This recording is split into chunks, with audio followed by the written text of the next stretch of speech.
All right, Jabi, we ready. Yeah, we are on now. Yes.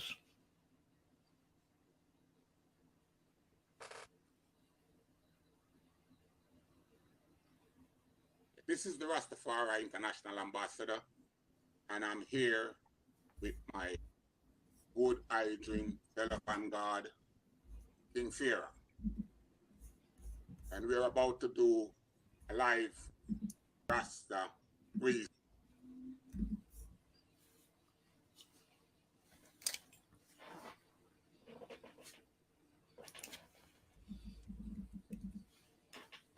So where we at, Pharaoh?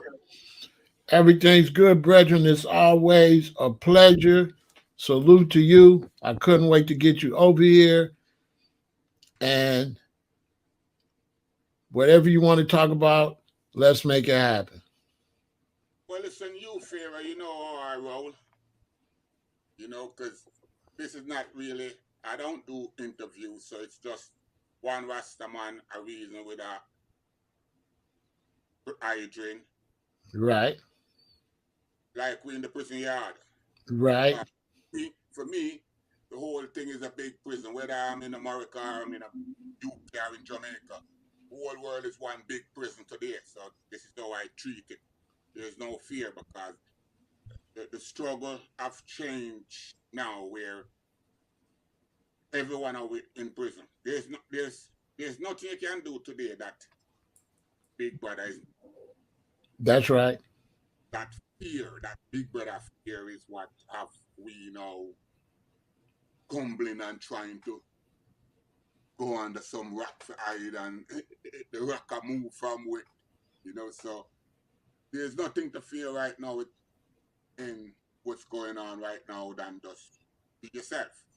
Well, the thing is, for me, I come up under a strict rules of command and rank and file, and people always see me over here, and I'm always the big shot. So I really want the people to see what life was like growing up under the elders, listening to the elders, and I feel like you're the best representative for you to show them the dynamic of how it was coming up as a roster and how I not emotional and there's rank and file. So I've been wanting to get you over here so they can see that rank and file and see how I deal with the situation when I'm talking to a commanding officer. So I don't want you to hold back. Now don't hold back.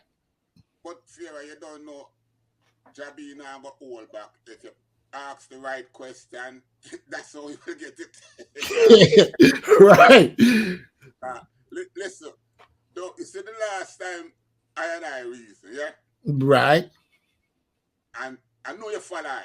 So you have to know what the thing is now. I, with what you say just now, I grew up under that too. So there's a thing with elder where you have to have that respect. It gone now. It's not there. So this is find the big change in Jamaica because my generation, which is first generation Rasta, when the music move, did have to move with the music in order to hold it down anywhere we go. So you see Jamaica, talk some things and people wonder how would Jamaica. Jamaica was nothing for we to take. Jamaica how I won. We won that. My generation won Jamaica.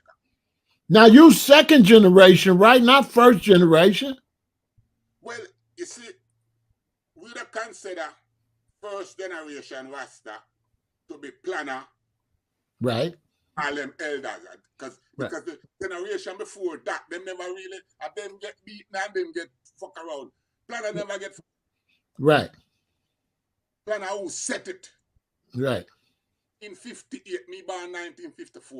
1958, the rent man come in a trench town. The same place where you see them a beat drum with the prince. The rent man come in there to collect rent. And a one back and box. My old man gate the rent man. From that, from 58 till now, no rent, no pay in the yard there. Right. Now I would be what, third generation? Yes. Okay. No. You would be second generation. With you? No, I'm after you. None of them is first generation. I'm second, you're third. Right. Right. So you see that little boy that write the book? He's around 6th generation.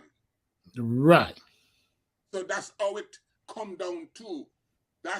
You see, if you notice how I deal with him, because I did a talk with him recently. How I deal with him, right?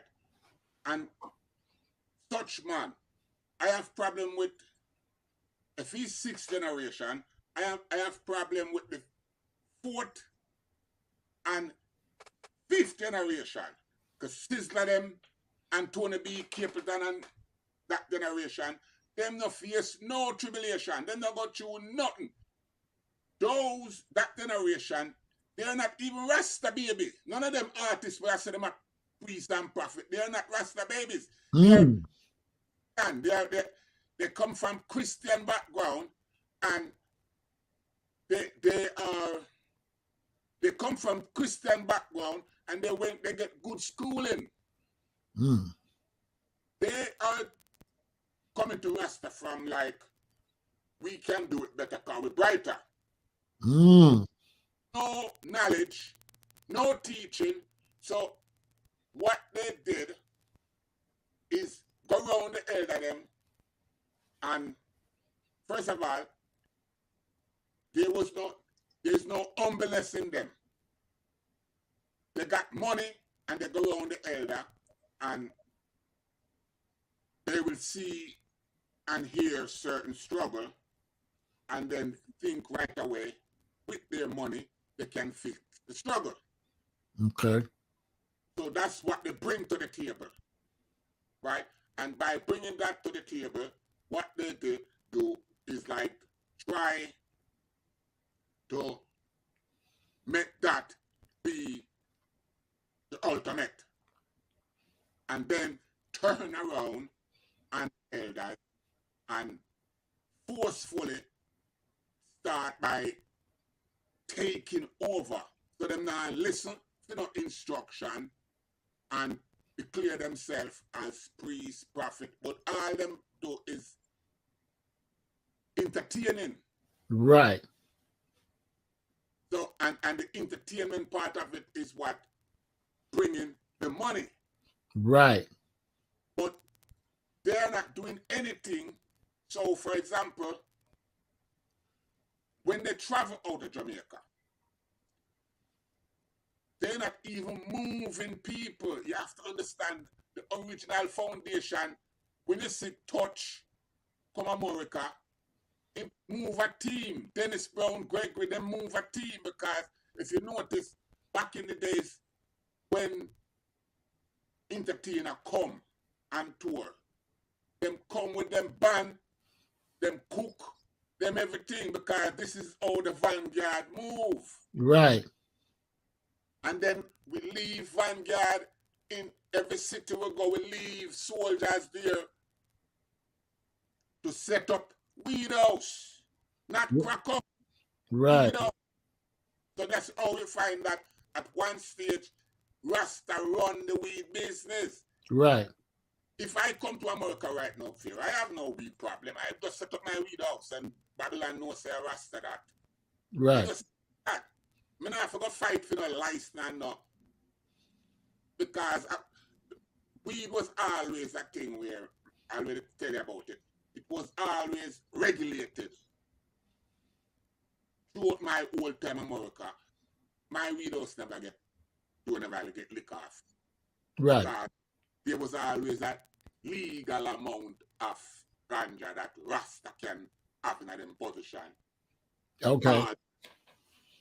Now, tell me something. What did I say wrong the other day, the reason you said I didn't want to come over here and get no smoke.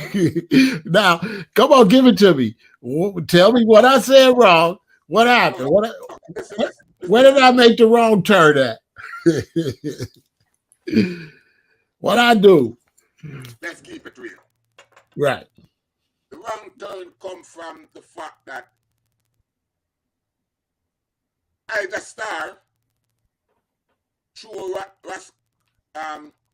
coffee under the bus. Did you listen my piece?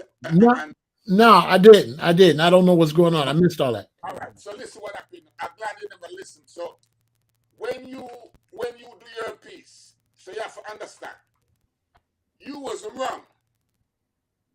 You was wrong because you come from an angle. You come from an angle that you have been wearing your locks before.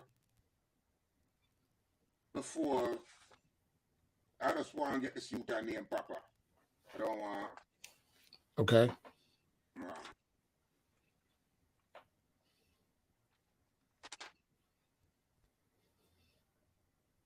You have been wearing your Sankofa, yeah? Right. Yeah.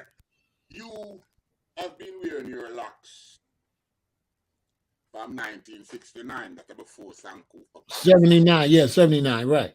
From 79. That's before Sankofa banned. Sankofa is 32-year-old. Right. Yeah?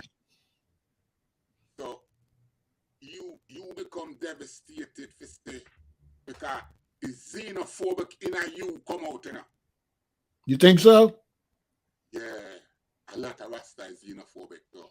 So what? Okay, explain that because I didn't know I was xenophobic. Yes, all of us is xenophobic.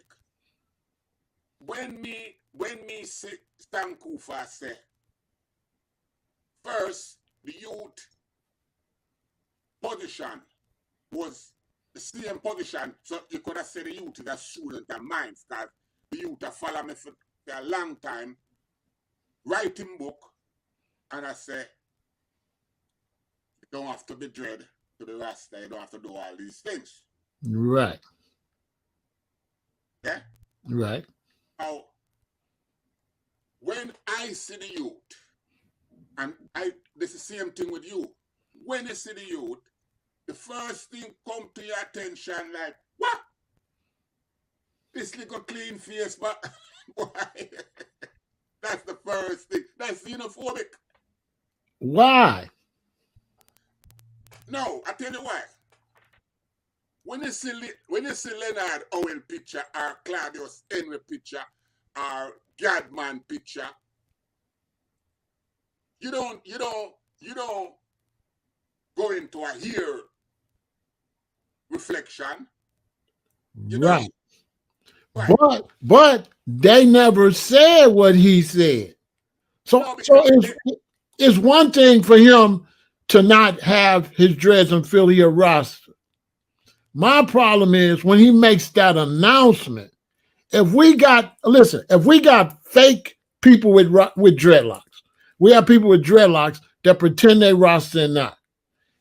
If he say you don't have to have dreads, now we're gonna have a bunch of bald heads pretending they Rasta too.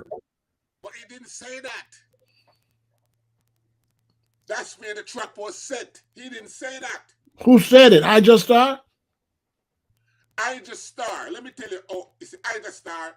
He's a fifth columnist. He don't have no locks, you know. Right. He just have a therapy head. He don't have no locks. Right. So if anything, he is not what him supposed to be. What happened with Ida Star? Ida Star meet the youth in Africa. Yeah? Right. And Ida Star and the youth write a book. He write several books on different things. A bright little boy. Right. So him see you as a Rasta man now. He don't know you, but him see you. So I'm glad to see you now. And you and him is a chat. And I'm tell you, say, I write a book, you know, on Rasta, you know. Right? Right. Show you the book and give you the book. So you engage him now. So I just Star is who engage the youth with ulterior motive Okay. and draw out all those negative points while I record, but it wasn't for publication. I just the camera is on. So the youth are freestyle and attack. Right. I the Star now, and this is something that me and him talk about all the time, that he must stop do it. If you follow either Star in banner, always mislead you that him going to talk about something different from what him end up a talk about. Okay. So him put up, him know what he was doing. It's for likes and following. Oh, okay. Right. But don't put yourself, because this is where me and Ida Star again catch up. I'm a Rasta man. Right. A Rasta man. So when we speak from the angle that we are defend Rasta. Right. From the angle that whether you are Bobo, can me kick up any guy, you know? Right. Any guy. Right. If a guy come wrong. Right. So Ida Star is not a Rasta like I and the I. Okay. Ida Star is pushing one aspect of Rasta, and that is the frock wearing thing. Right. The frock wearing thing is the least thing in a Rasta now, because what happened? Everything that Bongo Eddie, Prince Emmanuel did set, Right. they haven't set it. So if you see a picture of Bobo Hill right now, 3/4 are white people and some Brazilian and some different people up there now, I give them order. Okay. The problem with I and every other Rasta you ever know, I'm from Bakawal, Boswak. Right. No scholars no go a Boswak or interview nobody. Right. The only visitors that we ever have permanent recognition, we have Dr. Walter Rodney come grounded with, and we have Smokey Michael. Yeah? Right. Smokey Michael went to South Africa back in apartheid. Marry Miriam Makeba. You know which part them come honeymoon? Back a while. From one swamp to another swamp. From one ghetto to another ghetto. So at the time is the biggest ghetto in the world. Back a while was the second biggest ghetto.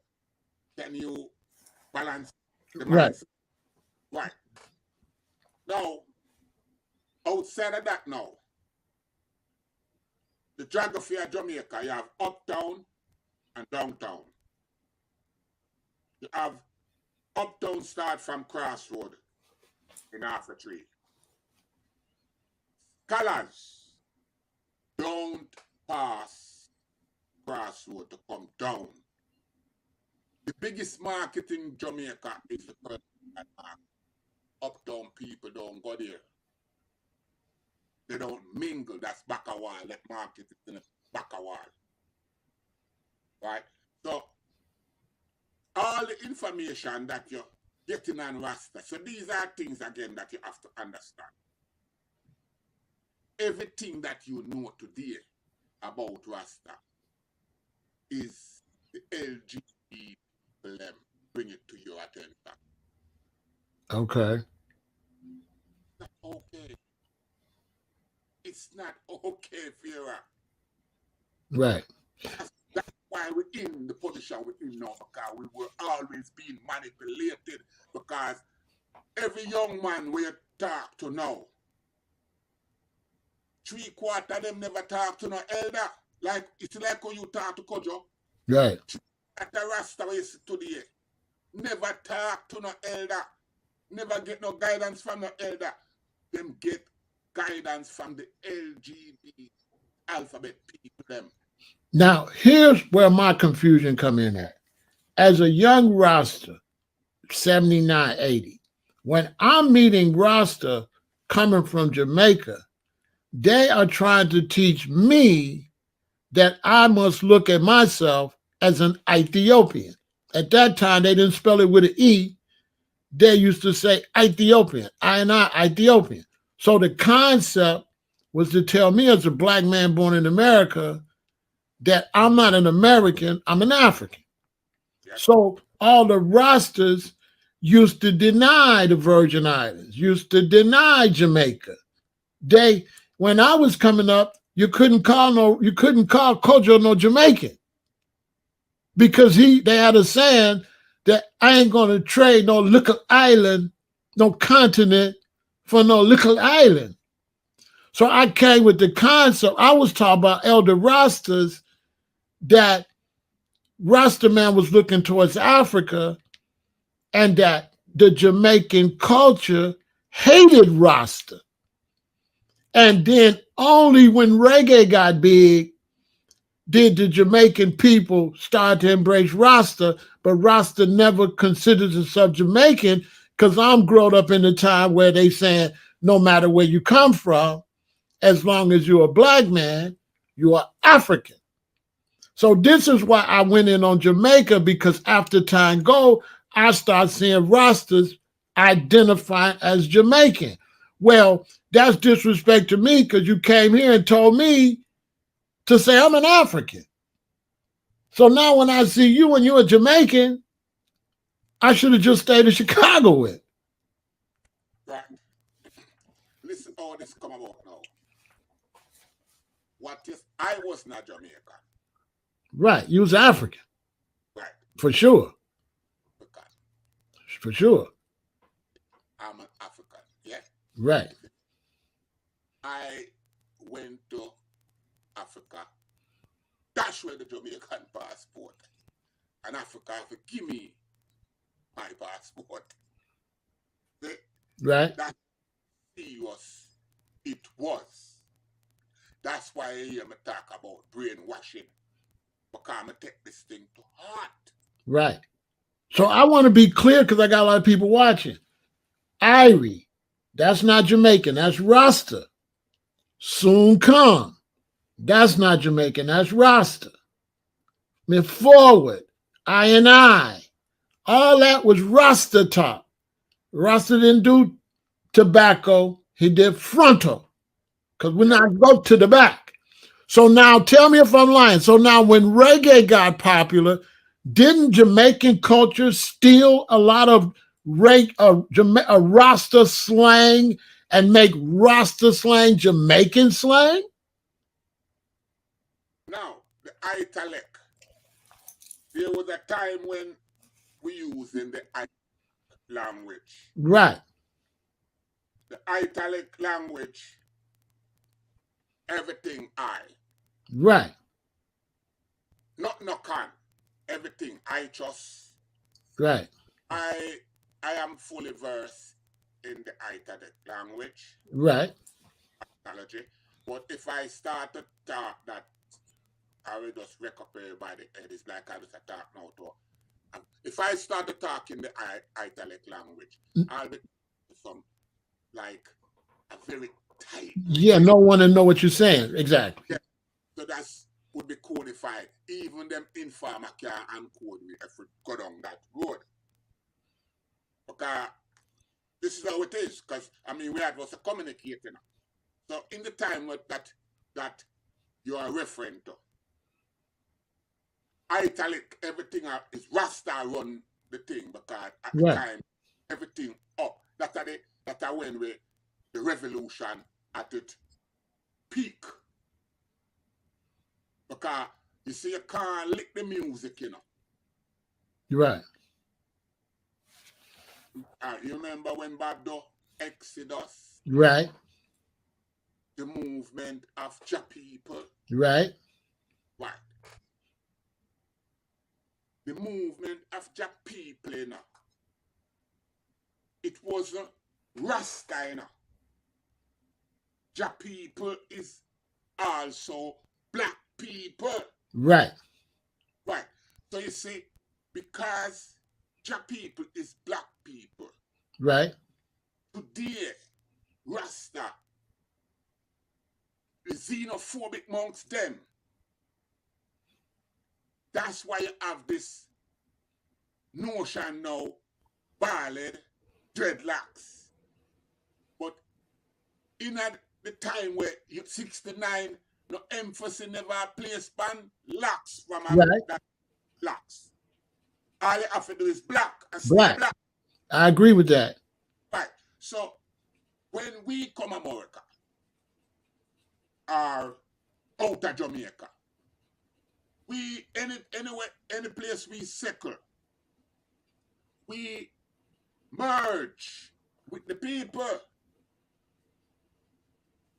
So if there is something black going on, you will see us there. And it wasn't nothing for us to interact. All of my widows, you know, you have to understand what kind of youth is. All of my widows back in them time there is run by American blacks. Right. But now here go the thing. Because I'm gonna share why I burn out Jamaica. Because okay, if you have Rebel Salute, if you have a Sunsplash, check it out, a whole lot of people come. Whole lot of brethren can they run. But now when the police cut off young Nzinga hair, Jamaica didn't stand up for the system. Jamaica not stand up for nothing for Rasta. So that's why I burn them out. That's why I said you was right, Pharaoh. Because listen what happened here. Rasta today, 3/4 people that is into Rasta today is into it from a business point of view. What they can have it. Right.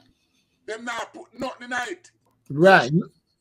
So when Nzinga, the things where police and Chinese and foreigners can do to Rasta today, them couldn't do it to Rasta 79. Exactly.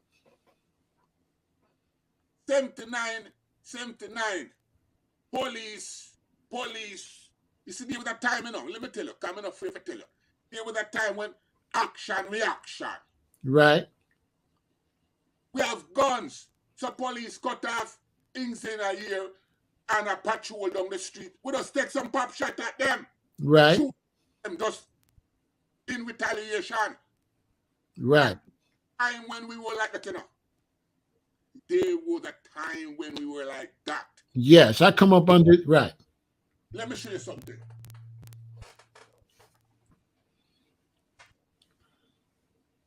Let me show you something. 1 minute.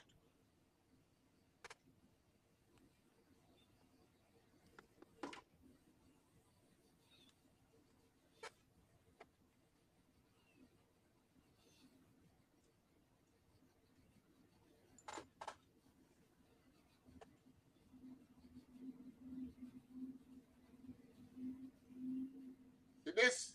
Right. Name Death Row. Yeah? Right. Right. And this cover with history from, you must say, with history. Right.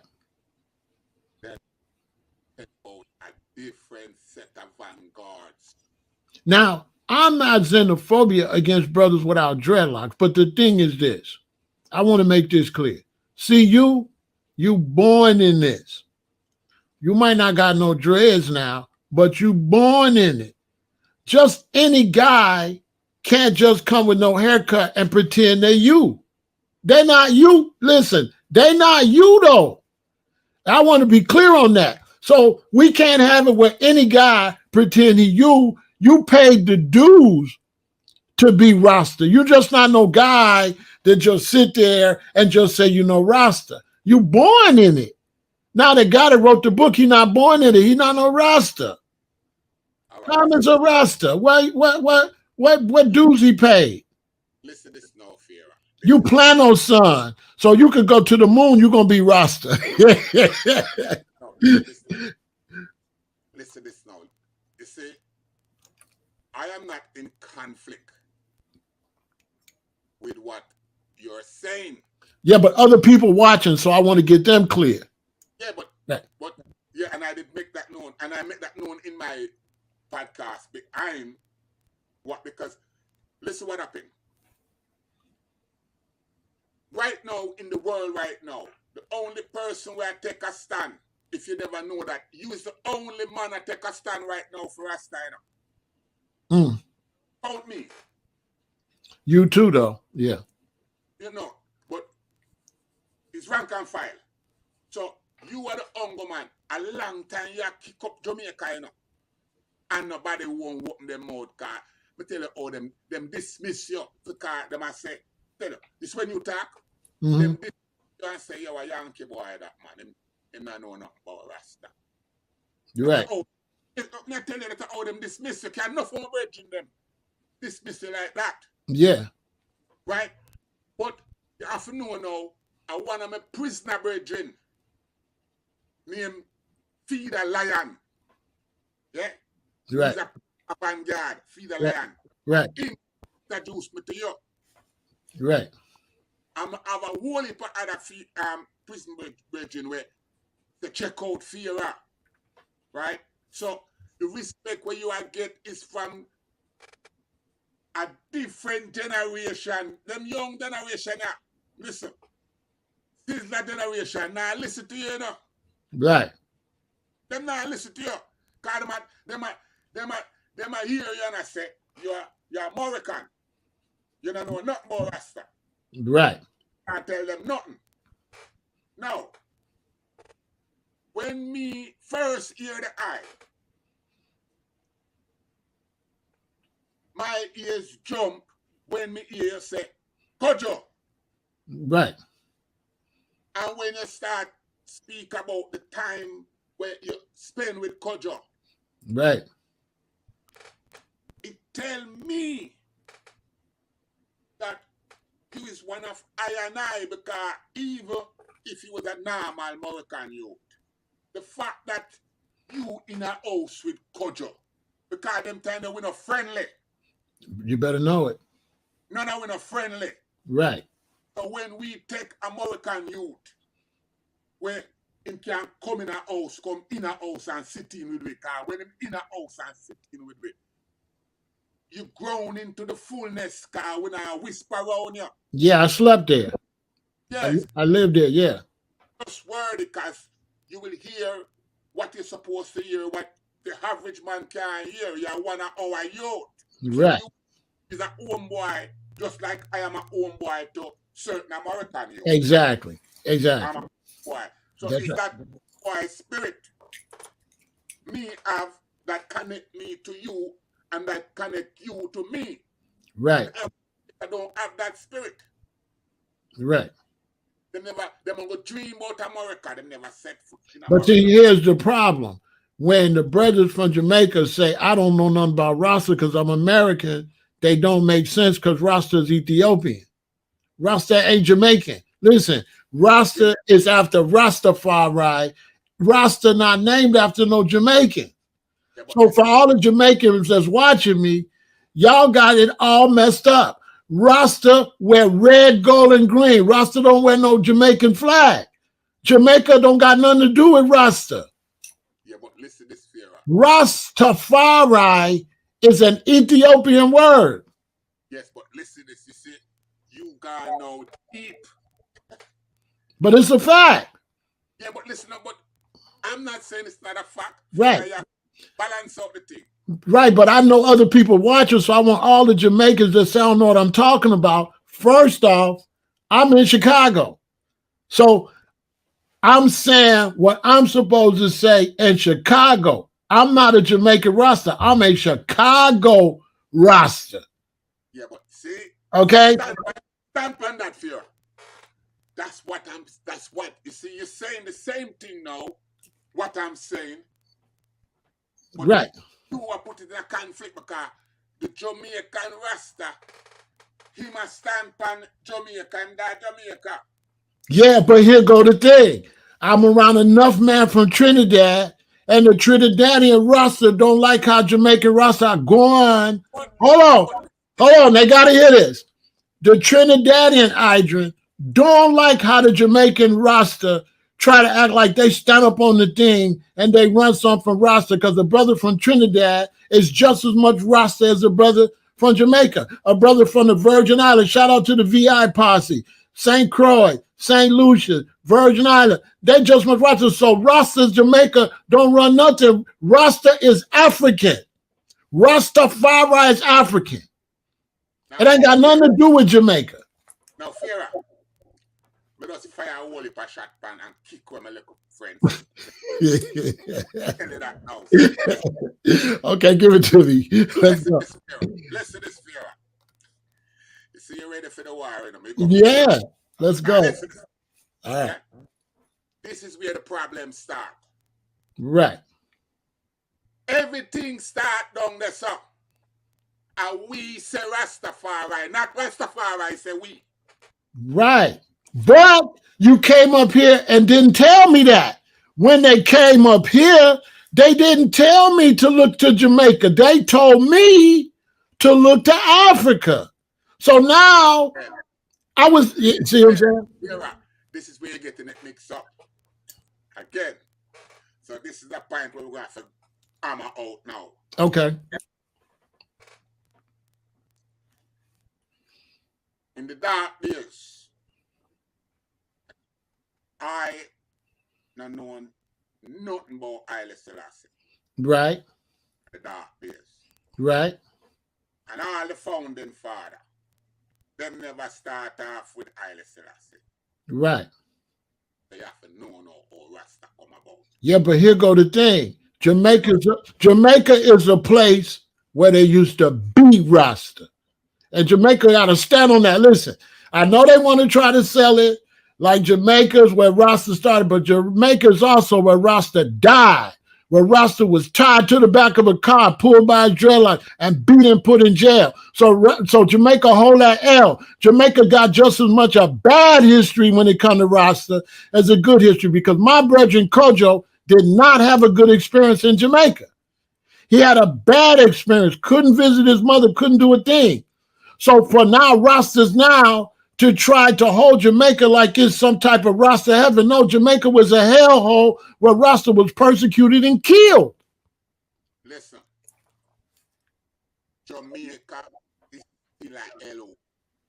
See what I'm saying? Jamaica is still a hellhole. So how a man gonna say I'm a Yankee and I don't know Rasta when in Jamaica Rasta died? Here, we are reasoning. Right. You not hear no man say that. You hear I tell you that. Right. Right. Because I keep it real. Right. Yeah. So you not hear no man now gonna tell you that. A man just now gonna even listen to you. Right. Simple. Now, the difference, you hear me say the difference. You right. have I listen to you. My generation, I listen to you. Right. Right. My generation listen to you from the angle that we know truth when we hear truth. Right. So when you speak, I P.O.Box here spit out because, for lacking a better word, my generation, yeah? Mm-hmm. We hang it up. And you will keep it alive, you know? If Rasta is going around the world saying that all black people's African, which one is it? Am I African or am I Yankee? Stand on your square to all the Rastas that say I'm a Yankee is a fraud, because Rasta supposedly represents the black diaspora and every black person is supposed to be an African. So you can't play it two ways. So all you brothers that don't listen to me. Are you just listening selectively, Pharaoh? Huh? Are you just listening selectively? No, but I'm talking to the audience because I know, so I'm not, you know. Okay, because you see what happened, yeah? Mm-hmm. second generation Rasta don't have no problem with you, Pharaoh. I know. Because what you're teaching is what we teach you. Basically. Basically. What you are teaching, Pharaoh, is what we teach the world. That's right. So that's why we have no problem with what any man say when them keeping it real. We have problem, so that speak for my generation now. We have problem. Right. People now want to rewrite the history. I got you. That's why a lot of people now have problem with the things them I'm saying. Right, I know. Because them never privileged to these information. Right. When me I let out now. Right. Right? So that's why I hear me say, my generation Jamaican now will say, everybody knows say, true Bonnie are talking about, but you should not tell them. Right. And my thing is that because we not tell the world what them for know, this is what doing the damage. Because third, fourth, fifth, and sixth generation now coming and rewriting their history and rubbing out what the original foundation struggle was all about. Right. So today, you know, I'm the militant Rasta again.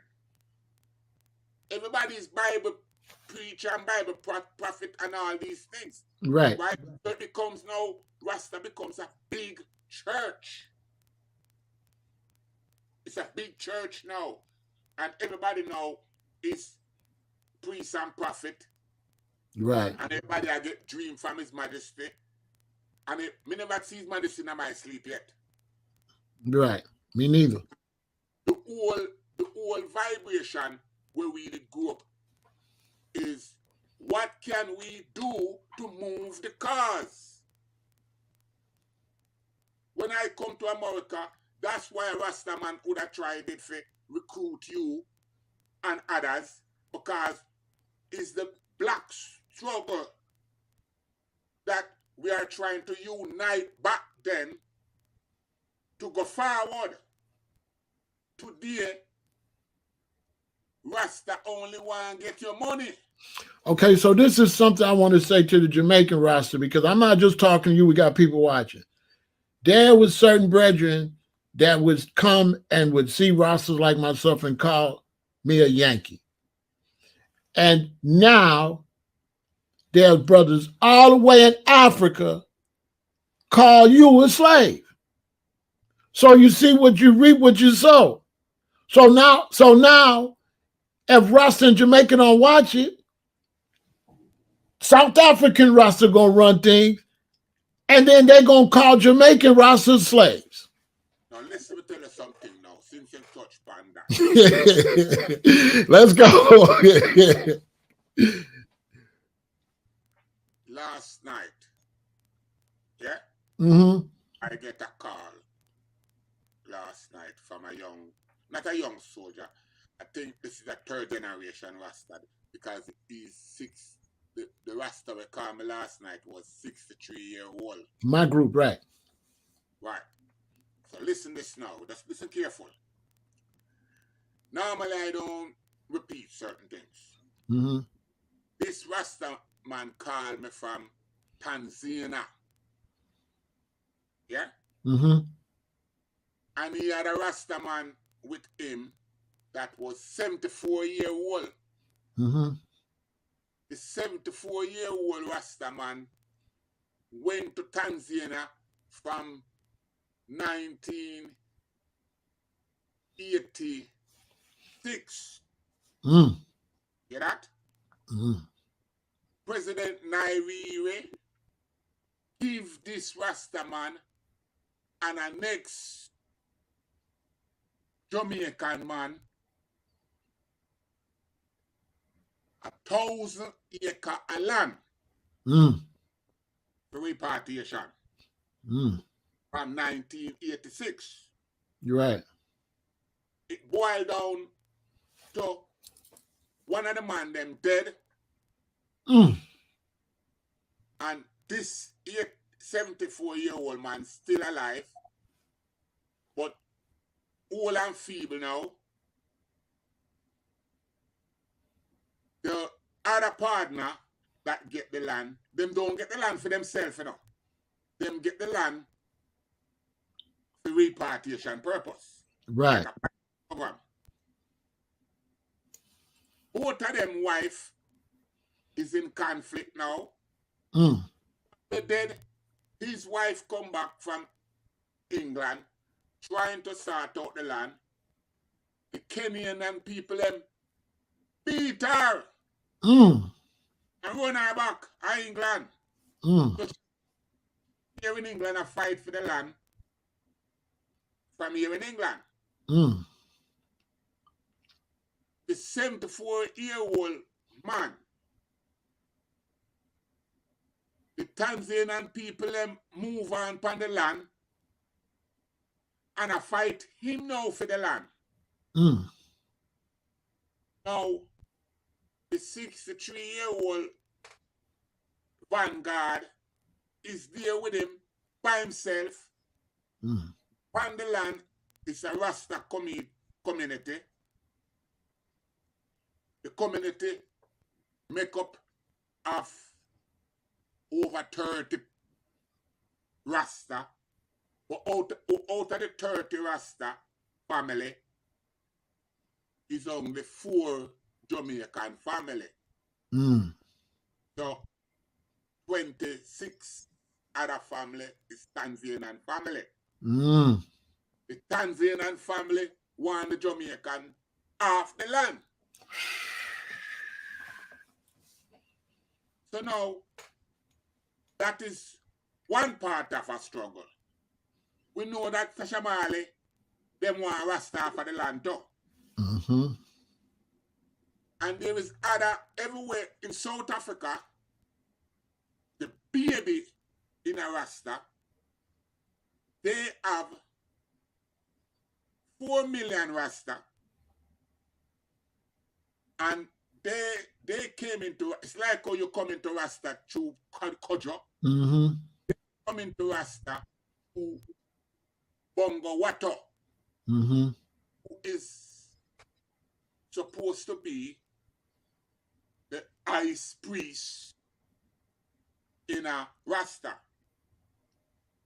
Now, Bongo Watto is who burn out reggae music.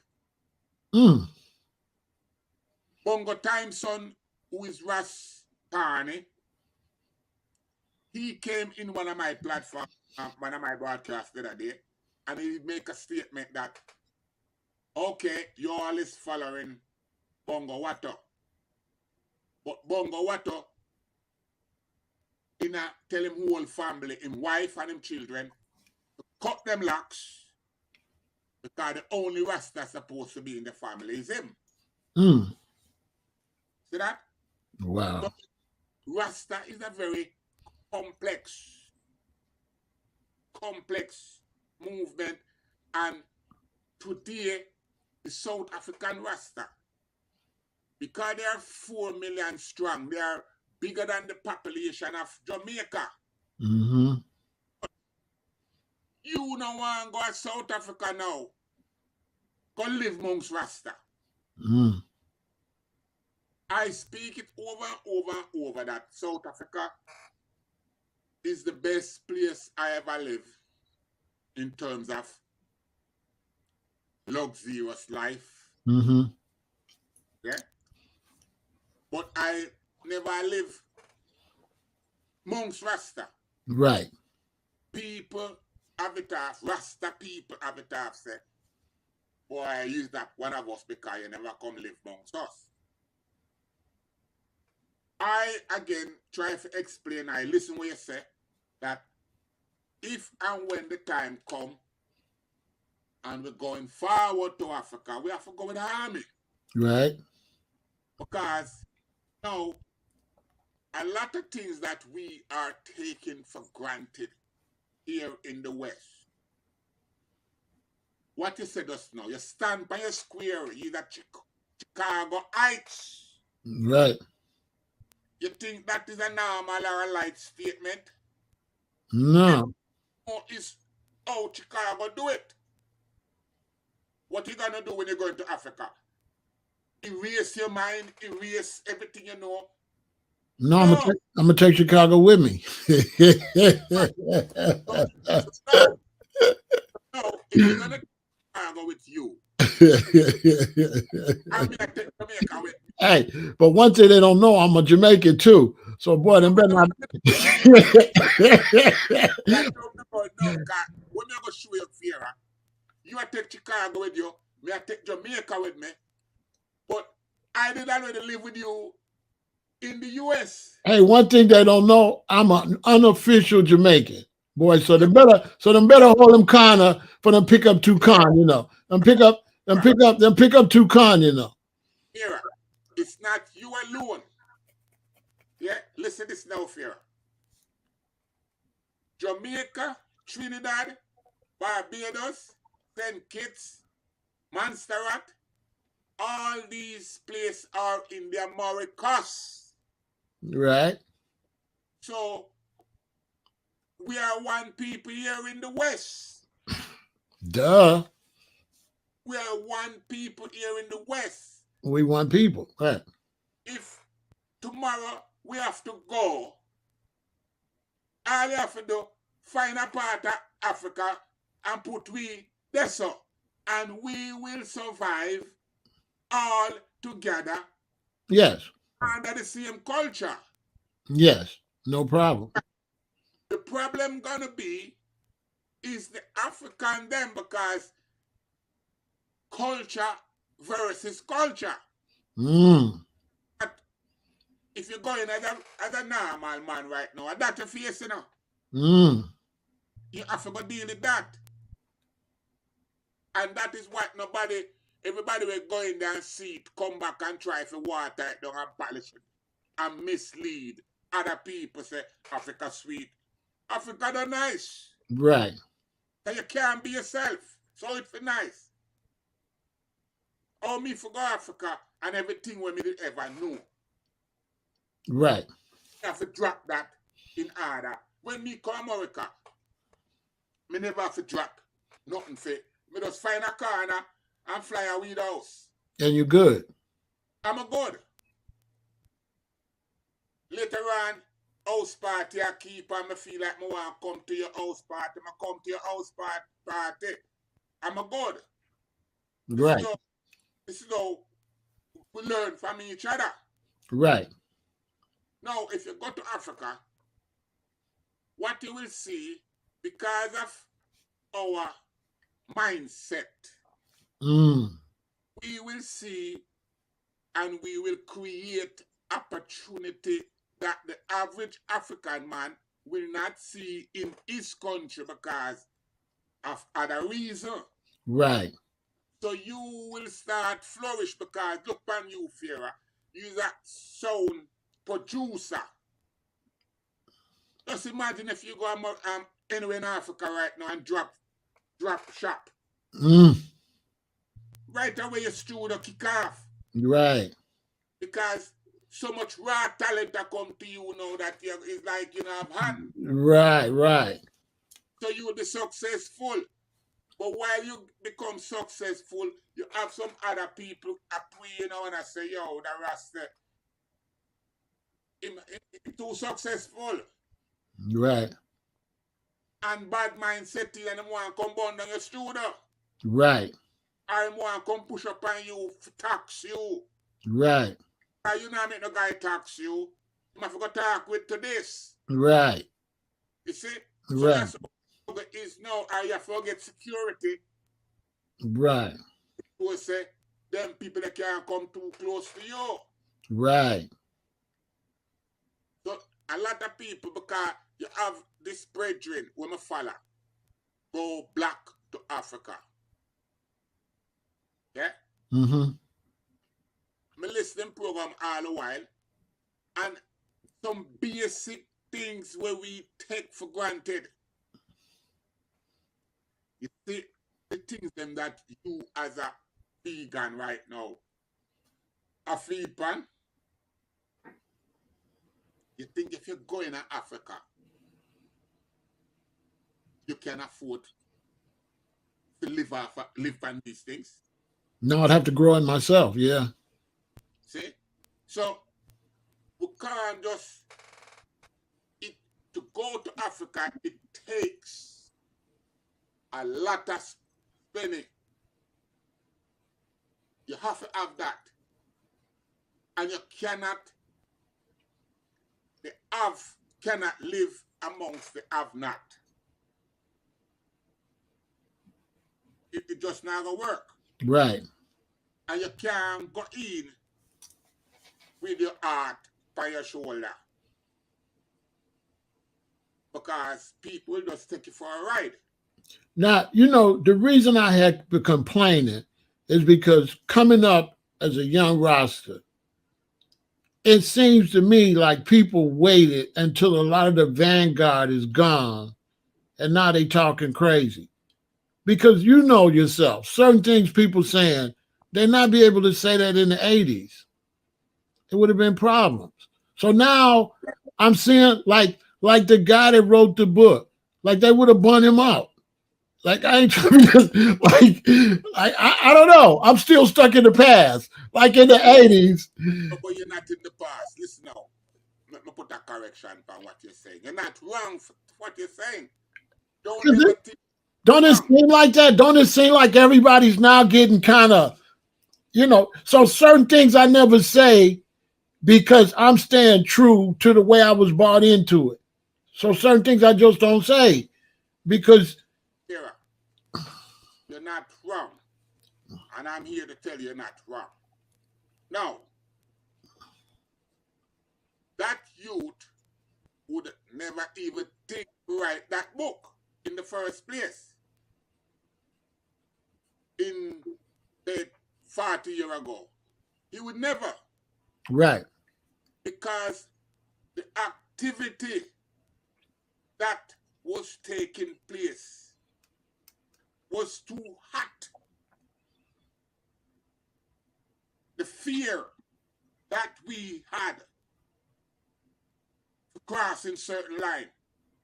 Because one, him write a book like that, somebody would have think like how I'm write a book there. Right. When right. And I see? So him come out time yard and somebody just bag him. Right. Now, what a lot of people don't know is that one reason I was so high strung is because they started to fight against us in the late 80s. When I came back from Hawaii and I come to LA, they began to fight against I.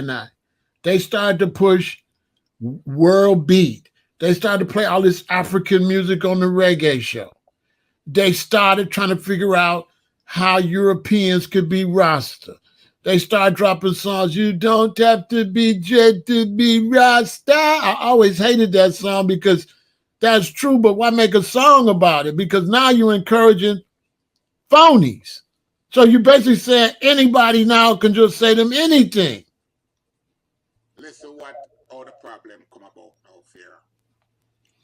I had talked to a young Rasta the other day, and the Rasta tell me, say, Rastafari bigger than Jamaica. See that? Right. What are you talking about? Rastafari bigger than Jamaica. Jamaica built it, it's bigger than Jamaica. Right. So I say, Rastafari left Jamaica. I say, yes, it left Jamaica, but it has to come back to Jamaica. It can't leave and then come back, come and tell me, give me the order and direction. And no. See, that don't make sense because Rastafari is global. No, so how you gonna be global and leave somewhere? No, fear, you have to check yourself on that, man. You're talking about global. Look what you're saying. Rastafari is black. Right, but I mean black globally. The black people globally. No, but listen, when you say global, If you don't put the black in Yeah, I it, gotta put the black in there. I got you. yeah, because that's why it becomes so confusing because Right, everybody has to them a Rasta now. right, right. I mean black. Yeah, I gotta say black. Right, you're right. Yeah, listen, Rastafari is black. Right, Yeah, right, and that's when you see, you hear the conflict. You hear the conflict now. Rastafari is black. right, So I say that's why I would have endorse the youth. Because he's a black youth. right. That's why I endorse him. He's a black youth. No, if he was a white youth, would have open arms like you. Yeah. Right. I would have going at it from a whole heap of different angle, but as a black youth. No. This black youth, yeah, was just like Sizzla, was just like Anthony B, was just like Luton Fire, was just like Luciana, it was just like any other black youth. The only difference between him and them, all of them other black youth, I just call it quiet, them never start out dreading up. Right. I grew them more into dreading up. Right. Yeah, we can show you a picture right now.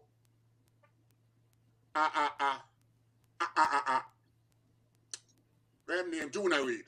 Right.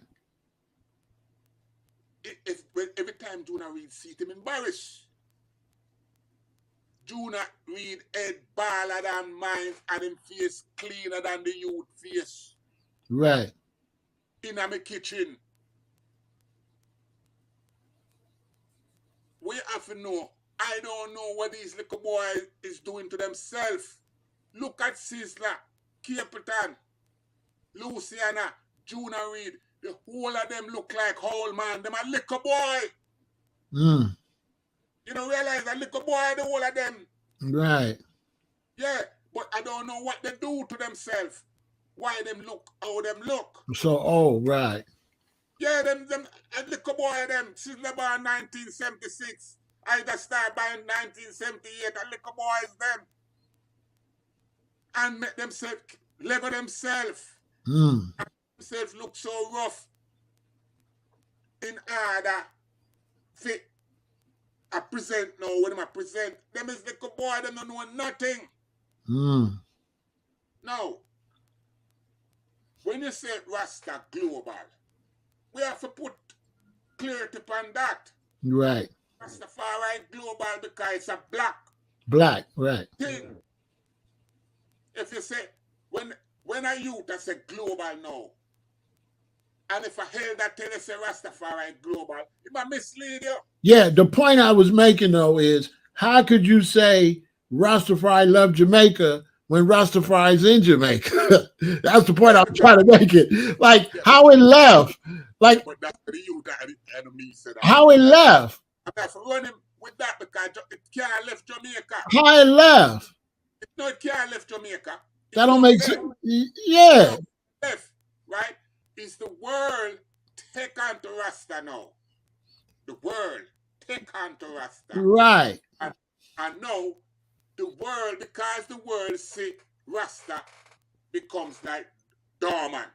Right. Yeah, Rasta becomes dormant. Right. No Rasta, the only Rasta where I hear from right now is King Pharaoh and the badass. Right. Then now so you get mad when you see Ida Star do him do, and it's like he won't get away with it. It's like he was trying to make excuses for the fact he ain't got no locks. Yeah. And he was wearing that big head wrap. And then he got it wrapped. And I didn't want to disrespect him because he did my show, but I was like, dang, I just thought, the whole time I thought you had dreads under there. Right. What we doing? Listen, it's not even low. The whole of them look young boy are fraud. The whole of them is fraud. But we don't want, it's either style thing can't hide. And it's not my position here for come here and rinse out them individuals. Right. They are not bothering me. Why do you think Ida Star is in this problem? Right. Because he is trying to undermine my work. First, he might say no bad man carrying a Rasta, no gunman carrying a Rasta, no this guy. And him is saying all of this. Somebody said he had locks, but he had an illness. I understand that. He might have had an illness, but when you got the big, that's somebody in the chat, when you got the big thing wrapped on your head, like my locks could fall out, but I'm not going to wrap no thing on my head. I'm just going to put on the cap and. Pharaoh, my locks no fall off, you know. It's a Yeah. shoot. Right. It's a shoot. Right.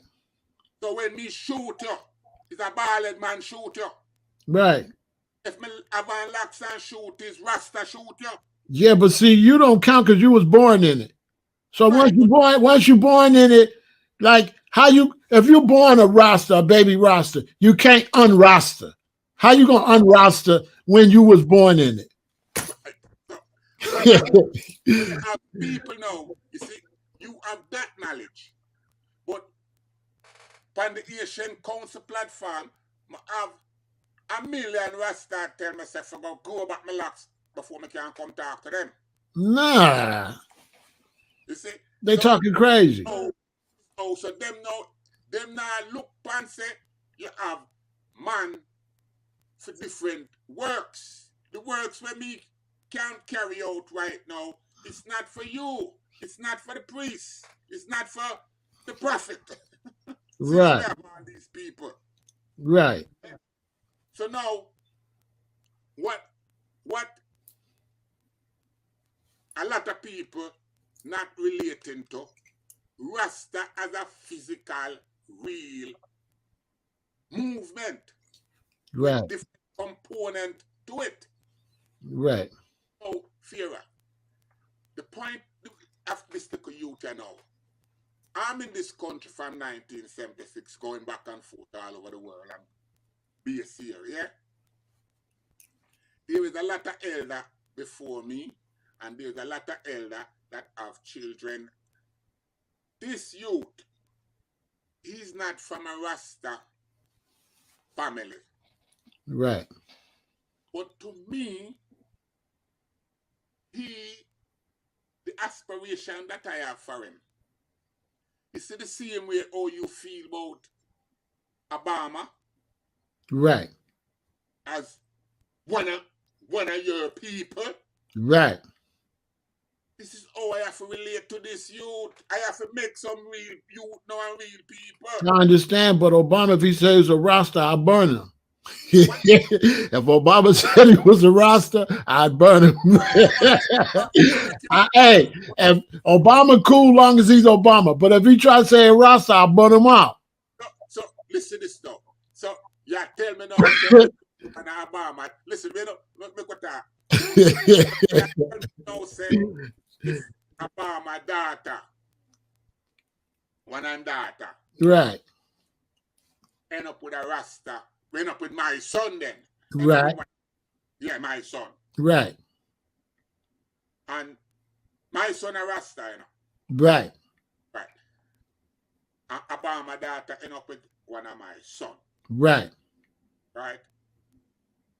And she end up have a baby for my son. Right. And the next thing you see her, she start go her locks. Right. And she start tell the world, say, yeah, me a Rasta. Right. Right. What you expect Obama to do? Run her way? No, he can embrace her, but he ain't no Rasta. His daughter is. No. But we don't finish it. Okay. So now run with him daughter. Right. Right. And him daughter end up converting. Because I love her that much. Right. Yeah, because that happened to me now. Right. To the point now where him start talk favorable. Right. Then Michelle start feel the vibes now. Right. So the link now, the Rasta disease spread now upon the Obama. Right. At some stage, them declare, say them a Rasta. Where I go say, them a Rasta? Yeah. It depends on it depends. If they say they're a Rasta, that's fine.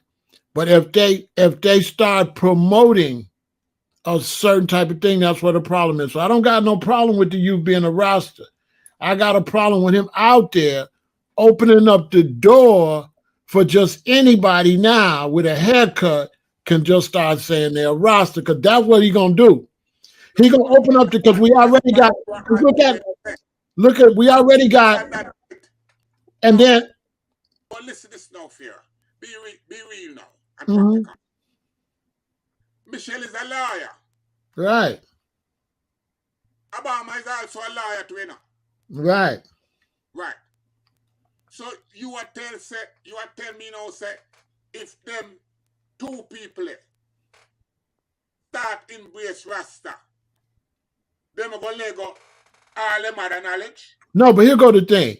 The brother, the reason I have a problem with the brother, because when he write the book, it's not that he just claim he a Rasta, but when he start to point out Leonard Howell and start to make all these excuses and highlight everybody. Stop right there, somebody. Him no make no excuse, Pharaoh.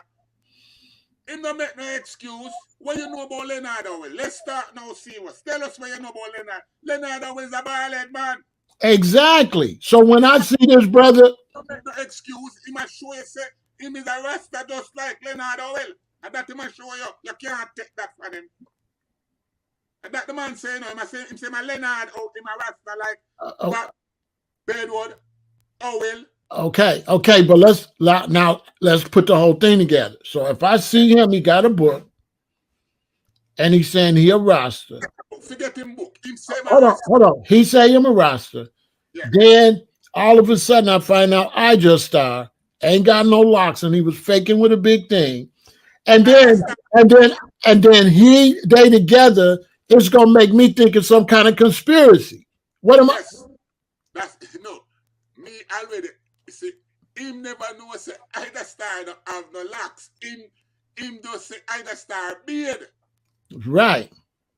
So and him never go into either star. Him go to either star as a beard man wrap up. Him check say the Rasta man. So him just did want give either star the book, but either star engage him. And that's why. And I burnt both of them. Because. But listen, I already established that I know where you come from, and the fire where you threw was right, because nobody listen. I know him alone, you know. You know, realize say a one man of Jamaica right now. Stand up right now. One man me here a stand up.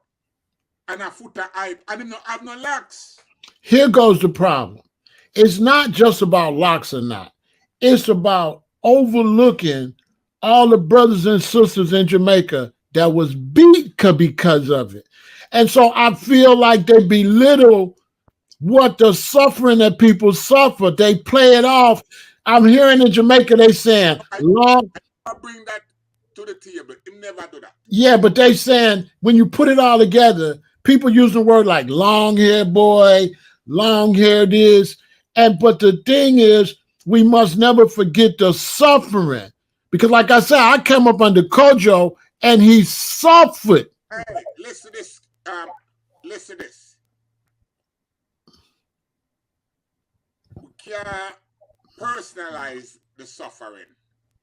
But you can't talk about locks like it's just a hairstyle. You can't talk about locks like it's a hairstyle and leave out the death, the murder, the history of the brutality.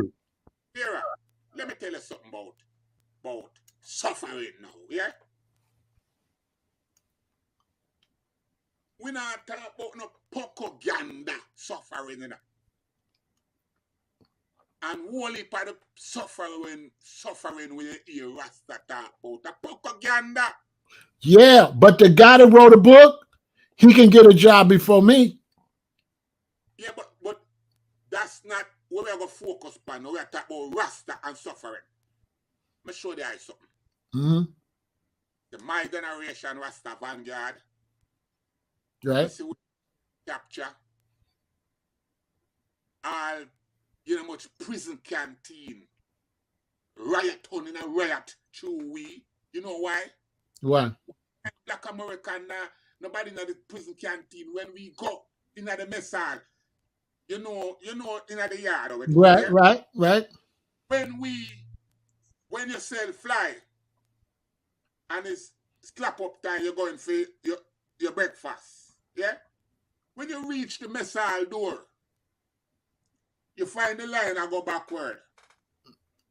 I saw the line and go backward. And the police, them wonder, move up. Nobody now sit down side of the Rasta. Okay. Right. But see, here go the thing. Your generation had death before dishonor. This I just wanted to make sure that I put the history out there when I was talking. Your generation was death before dishonor, but that was based off of dreadlocks because they was beating y'all elders, and that was only because of their hair. We never get beat because of Haile Selassie. We never got beat because of Africa.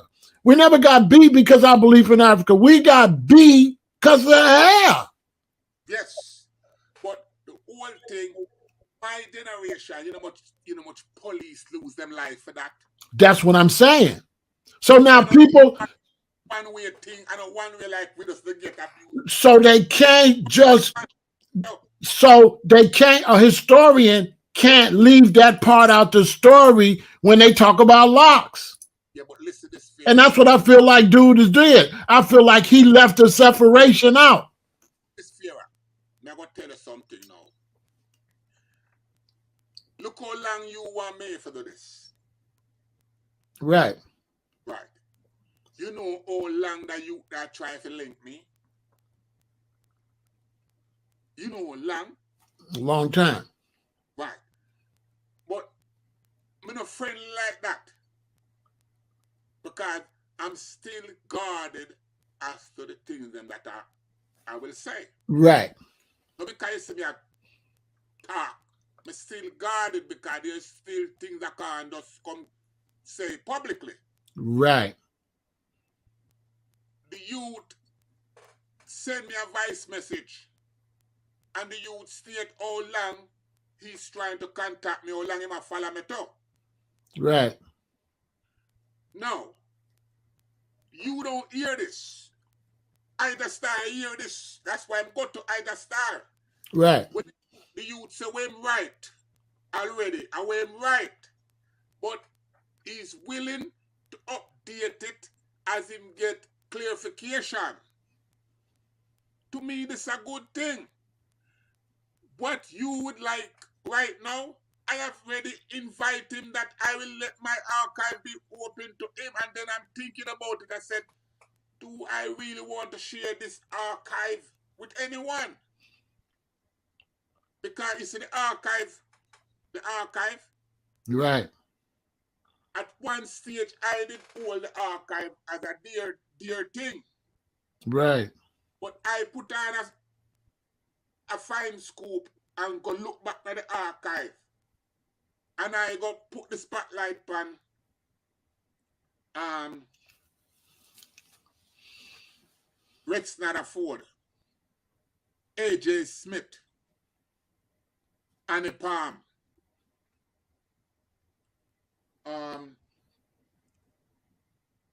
this guy that do philosophy and opinion that edited. Right. And all these people. And all these people that do reports by Rasta, when you look at it, they're all some funny people. No Rasta, no write, no book, all no. Right. You can't come from one hand. The Rasta them will write book. No Rasta no write no book.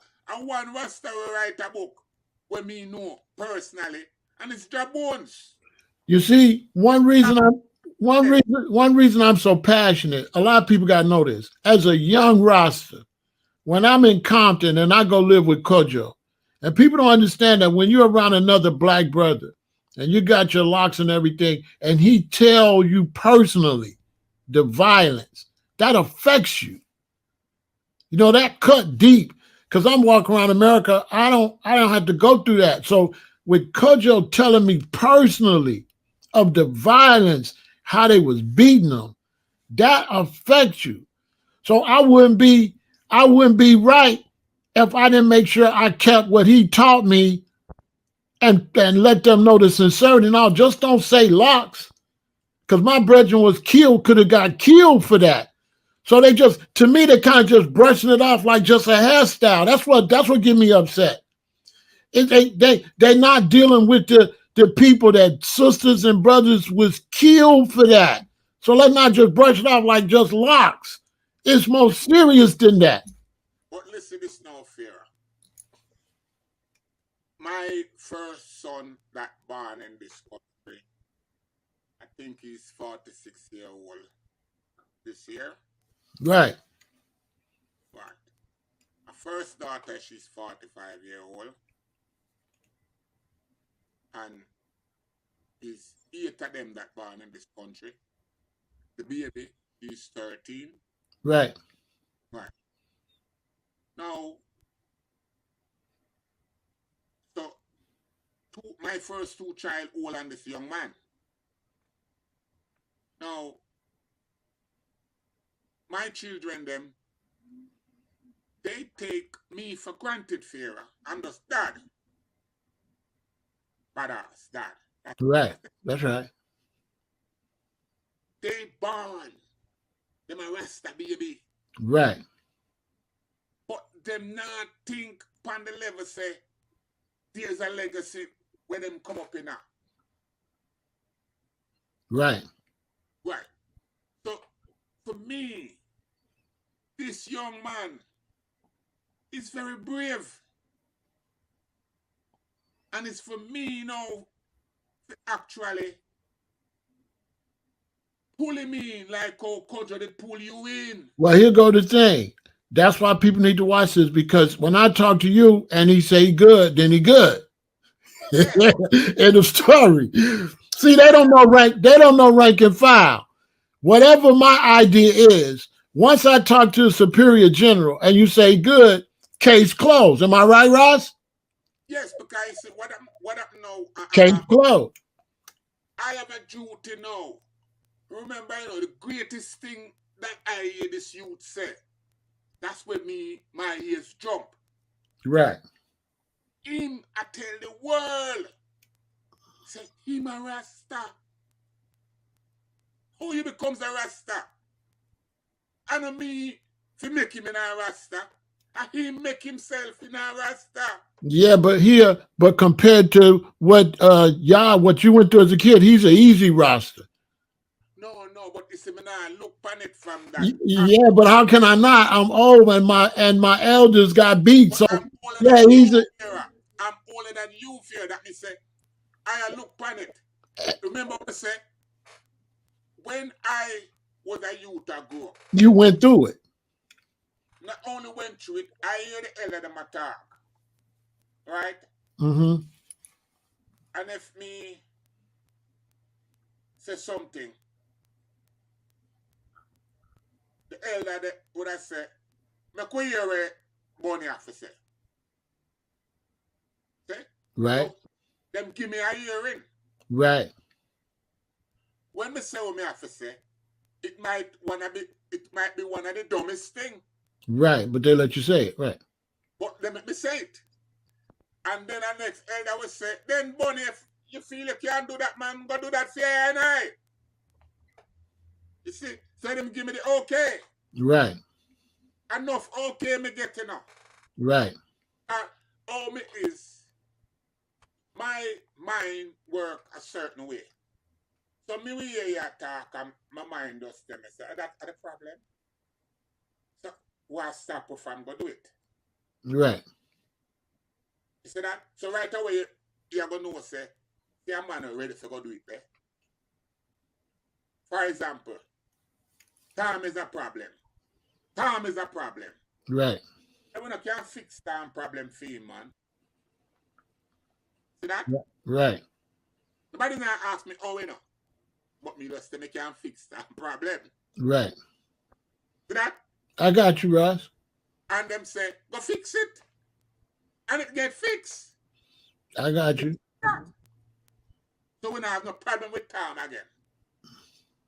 So the youth say my Rasta.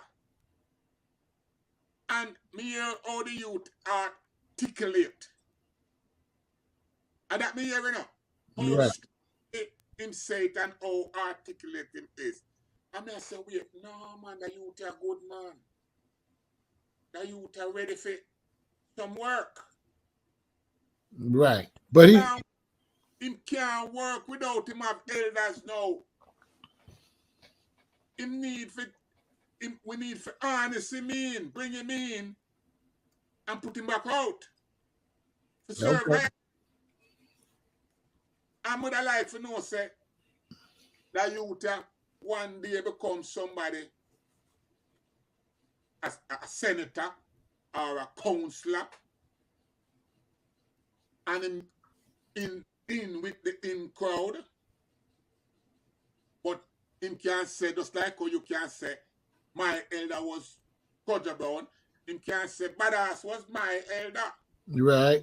Badass teach me the roots and the culture from Bakawal days where black people go through. Him no know nothing about Bakawal. Right.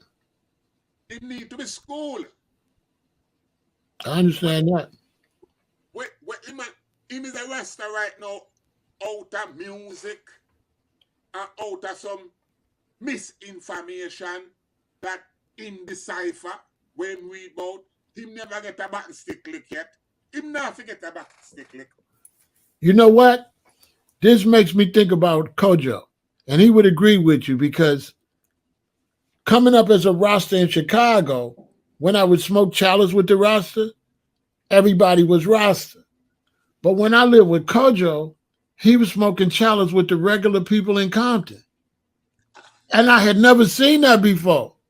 See? His neighbors and all of that. So I know if Kojo would not like me probably going at the youth. But still, people are saying stuff in 2023 that they would not be allowed to say in 1983. And that's Correct. yeah.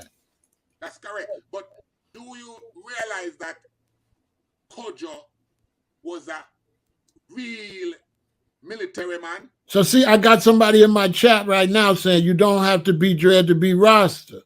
Leave them alone, man. Look, he said this is not a dreadlock thing. But Leave him alone. here go the thing. The person in the chat ain't gonna suffer. He a easy Rasta.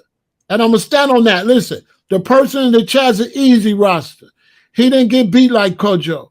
He didn't get beat like the brother. So he a soft Rasta. He taking the easy Rasta. That's an easy Rasta.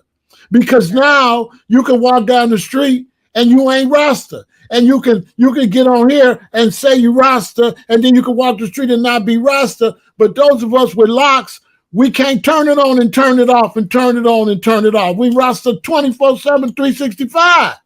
So I can't, this man, he can't pretend he me when he can walk down the street and still be a regular guy.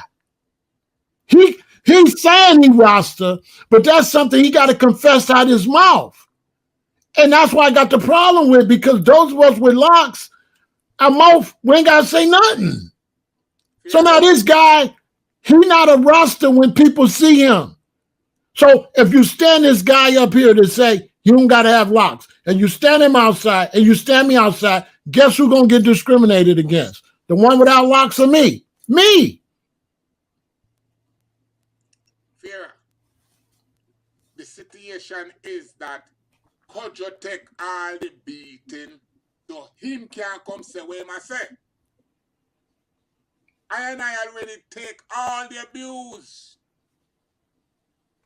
Kojo, Fear. I man get old Fear. Yeah? Right. And the police them put me flat, lie down on my belly. And a big fat policeman sit down in my spine. Yeah? And lift up my foot, like you know, all your shoe ass, Right. and a next policeman with a 10-pound sledgehammer, I lick me like this. Boom, Right. boom, boom. See that? And next time, there's so much thing that we go through.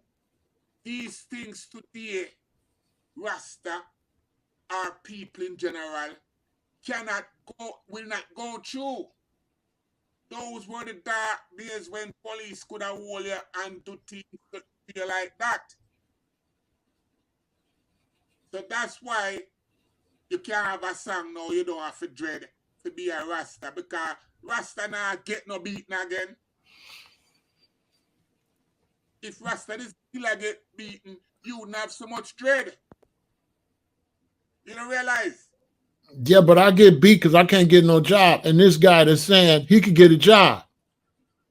I can't get no job. So I'm still getting beat economically. Like this guy on here that's saying he a Rasta with no dreads, he can go and not be no Rasta.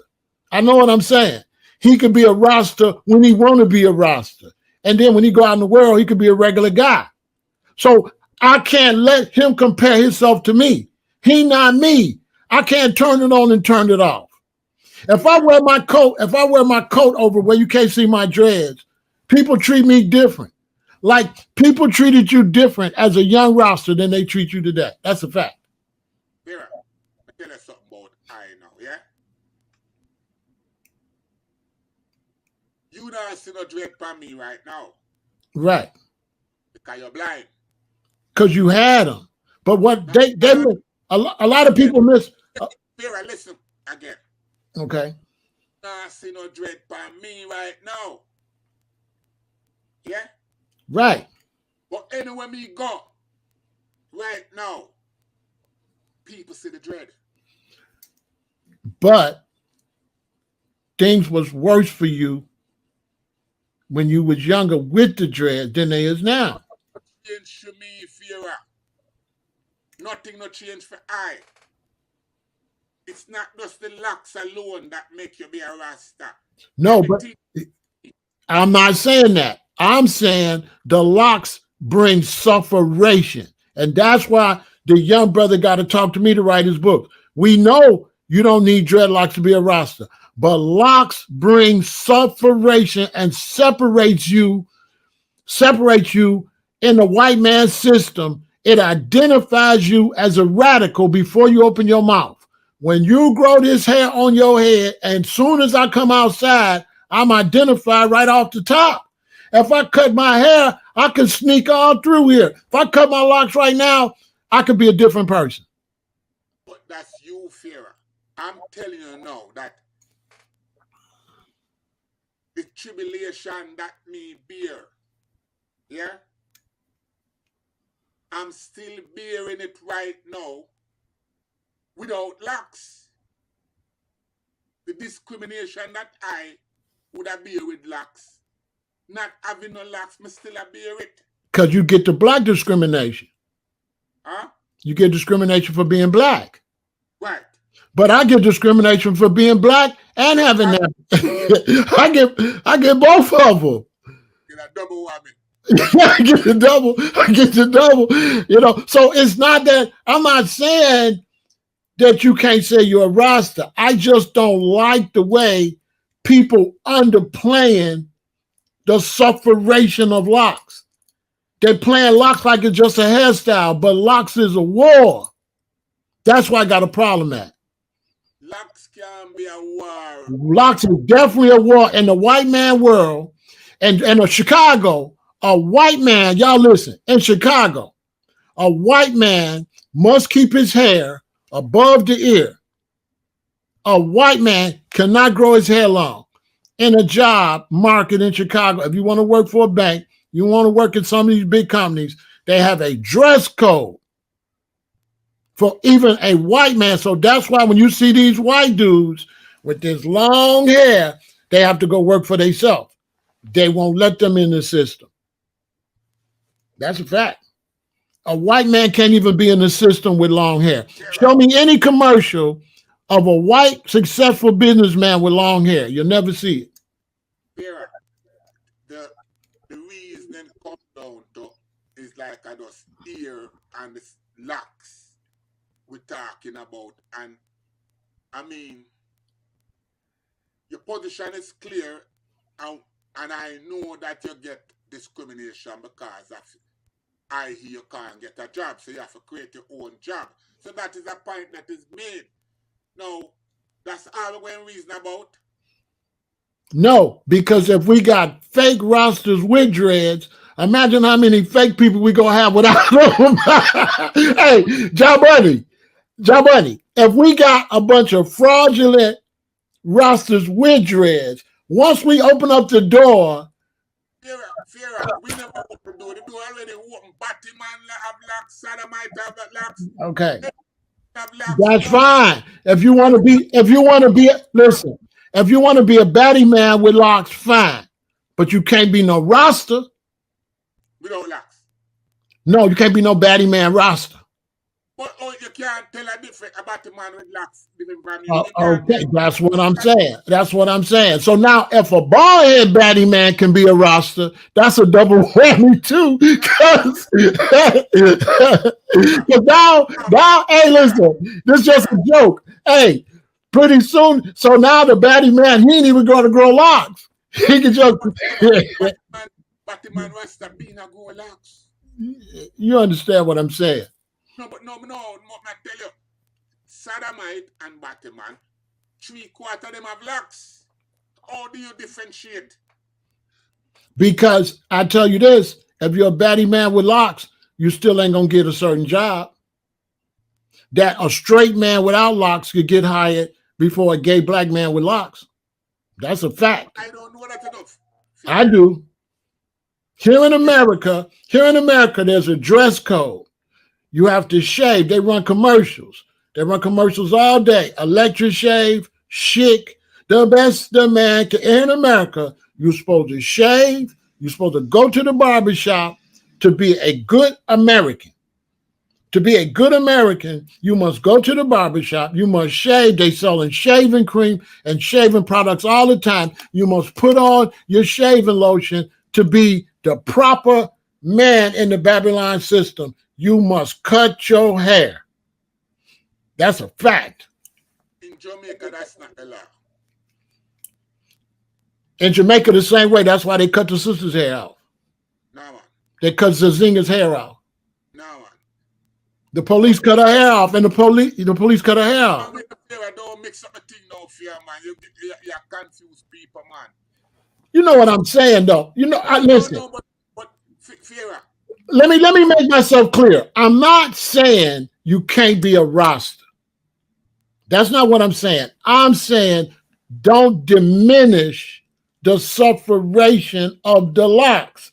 In their Fear, you made a statement before that. And the statement was, in America, there is a code. Definitely. Right? Yes. Saying that in Jamaica, that's not the case. And then you go to Nangzima. So you go and left me. In Jamaica, you do got to cut your hair. No, man. You have minister where have locks, man. You have minister where have locks. You have police where have locks.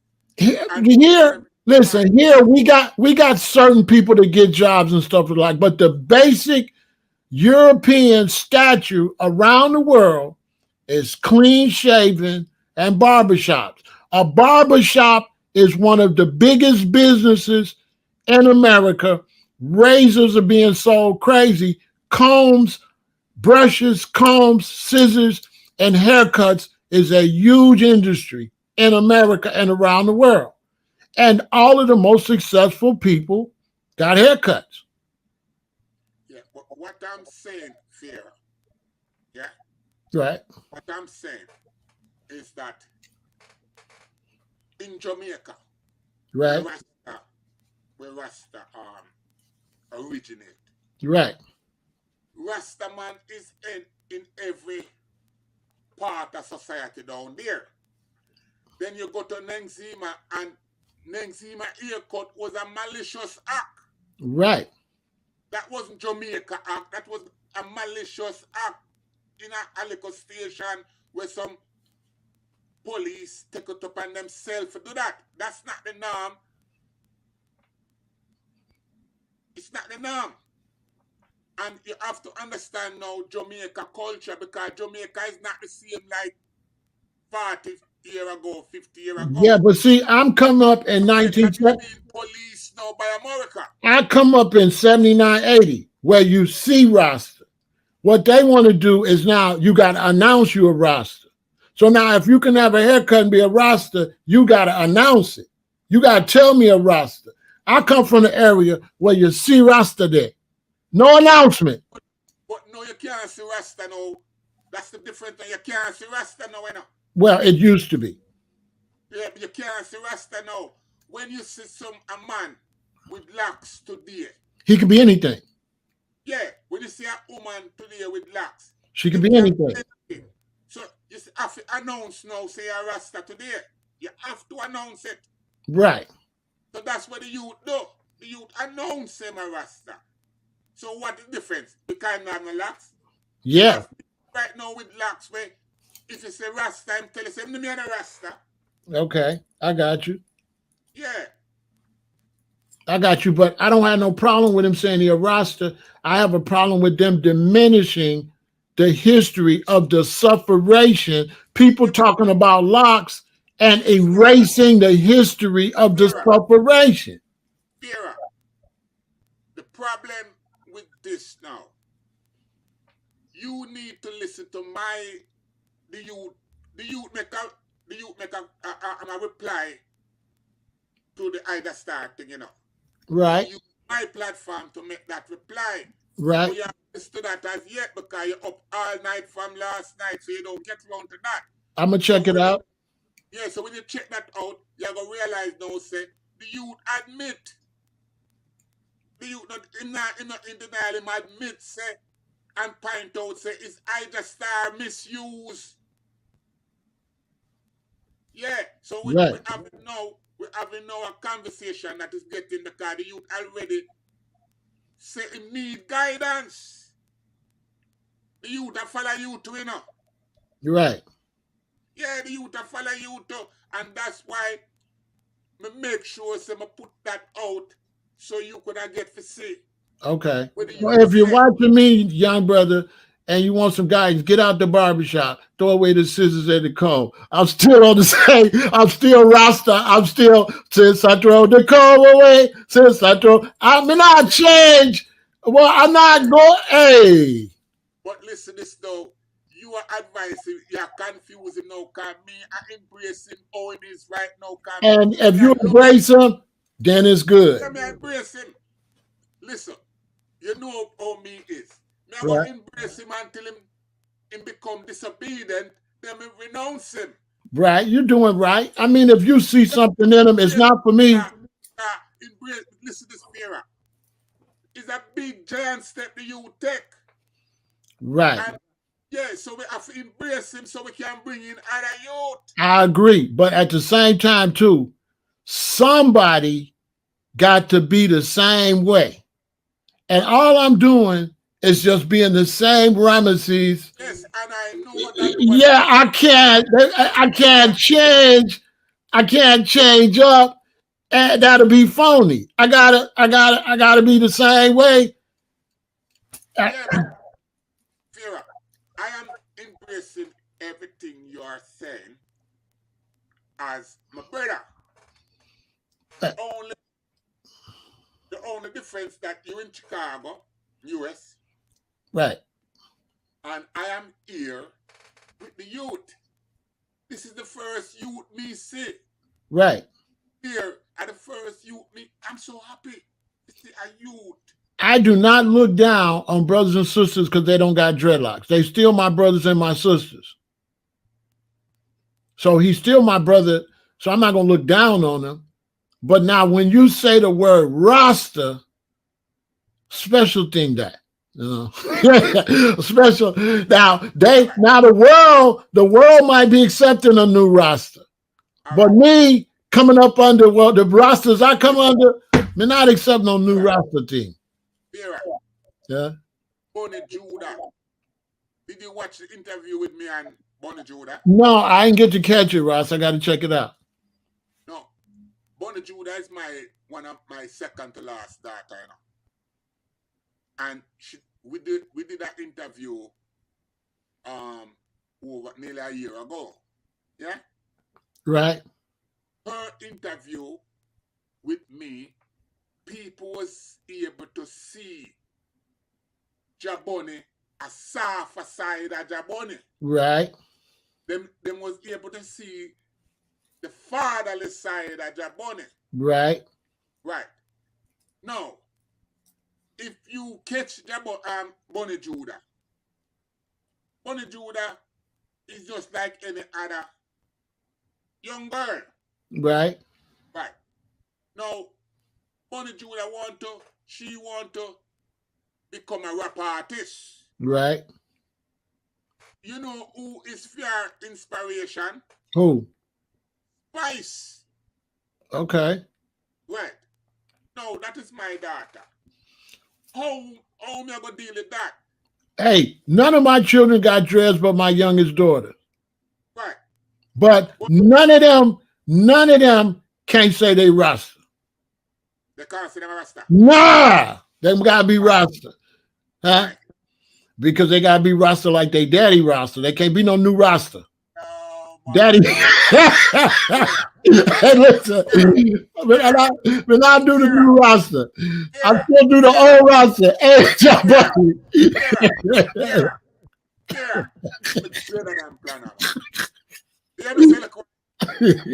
they can't be the new Rasta. I don't do it. Vera, they're not new Rasta, but me dreaded and planner. I know. Yeah. But you born in it. You don't count. Listen, to all y'all listen, hey, to all y'all that think y'all don't have to go no dreadlocks, y'all ain't Jabunny. Y'all can't do what Jabunny do.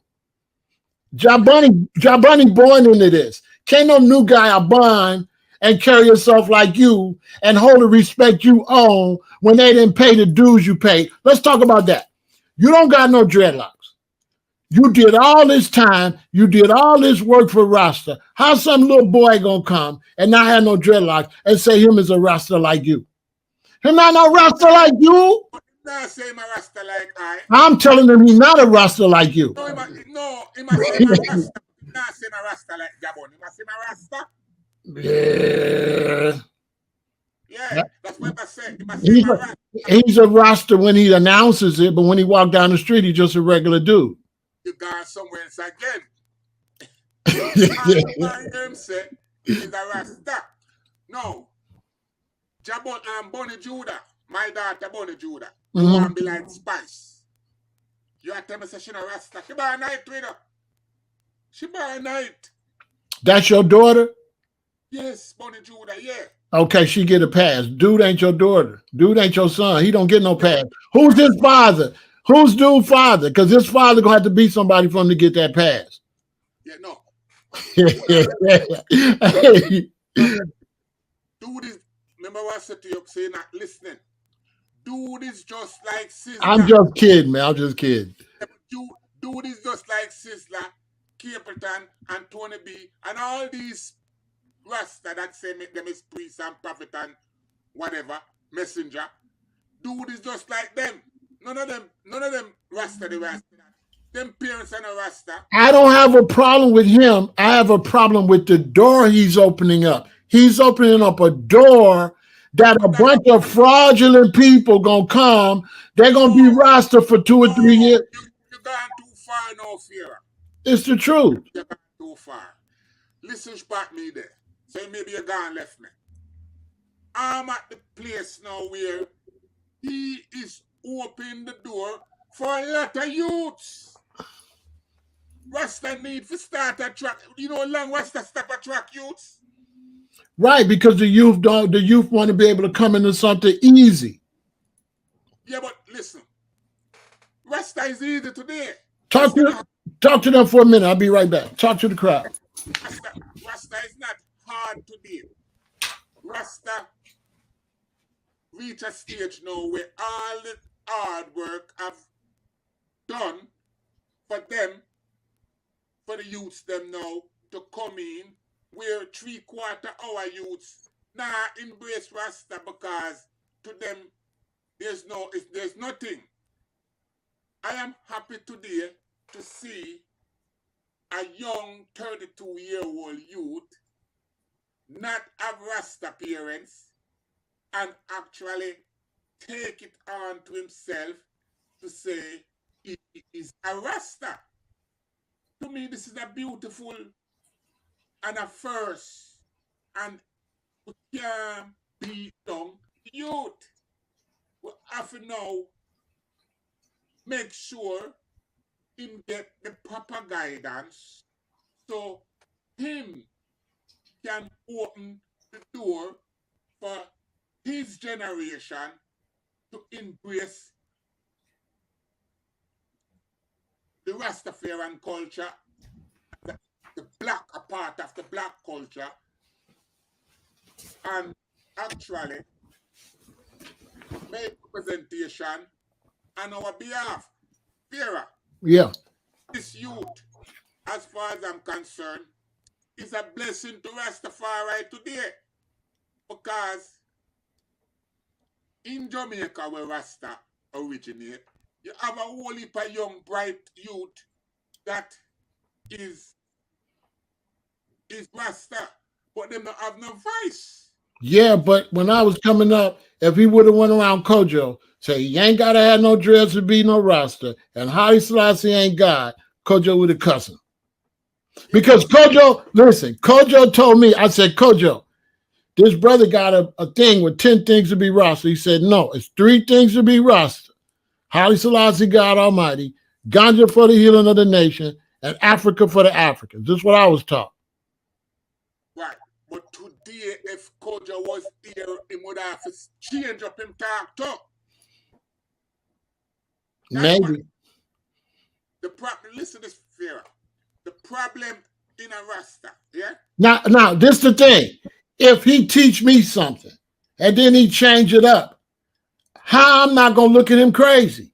This is my problem. How can you teach a whole generation a certain way and then change it up on I and change where after we already went according to a certain way, and now you see what I'm saying? Pharaoh, listen to this though. You look like you're confused now. No, if Kojo taught me something and I stand on that, and then he come to a next youth later and teach him something different, that's foul. Because what did I do? What did I spend my life? No, that's not foul, Pharaoh. That's foul. Called growth and development. Listen again, you never hear me say to you earlier, Pharaoh. I said to you that first generation Rasta never read nothing. Them barely read the Bible. Right. Barely read the Bible. They never read nothing. They never study nothing. First generation Rasta, all them want free out of slavery and want to go back to Africa. End of. That's all. That's all them want to do. So that was the teaching that we were getting. That we want for free off of the plantation and we want by any means necessary. Yeah? Right. When me leave Jamaica, Pharaoh, Yeah. and take to the road, I never know nothing. I never know nothing more than me a Rasta. Right. Nothing else. Yeah? When me get captured, Pharaoh, yeah? Right. All me can talk about are my culture as Rasta, which the system will look at me like, what is he talking about? Right. Because they never know I hear nothing so bizarre. Like me I talk about me not eat meat. Right. Me a Rasta, me not mingle with certain things. It was just bizarre. Right. It was bizarre. It was bizarre to even my black brother them in the system. So everybody have we back then as bizarre. Right. When we say we are Rasta and Haile Selassie is the Godhead, that was a big joke. Right. You have to go find chapter in the Bible, Revelation 5:5, to prove things to people. Right? You know, is we the prisoner make Rasta becomes all right, since we are talking. Mm. And we the prisoner make Rasta become a religion, you know. Mm. We the prisoner. Right. Not Bob Marley. Right. Not we the prisoner. That's why sometimes you say it already, say, boy, Bonnie controversial. Yes, because there's so much things that we did that Right. wasn't. Right. How you think we make Rasta become the religion? And Because you use the Bible so they will leave your hair long. No. How? In the Constitution of America, there is a part that said America is the home of the free, the home of the brave, the land of the free and the home of the brave. Right. America. And then the next part of the Constitution that said the bell that toll for one, toll for all. Right. Under the 14th Amendment, which is the equal protection clause. You know what I say? I'll show you something. You know, make you understand something there now.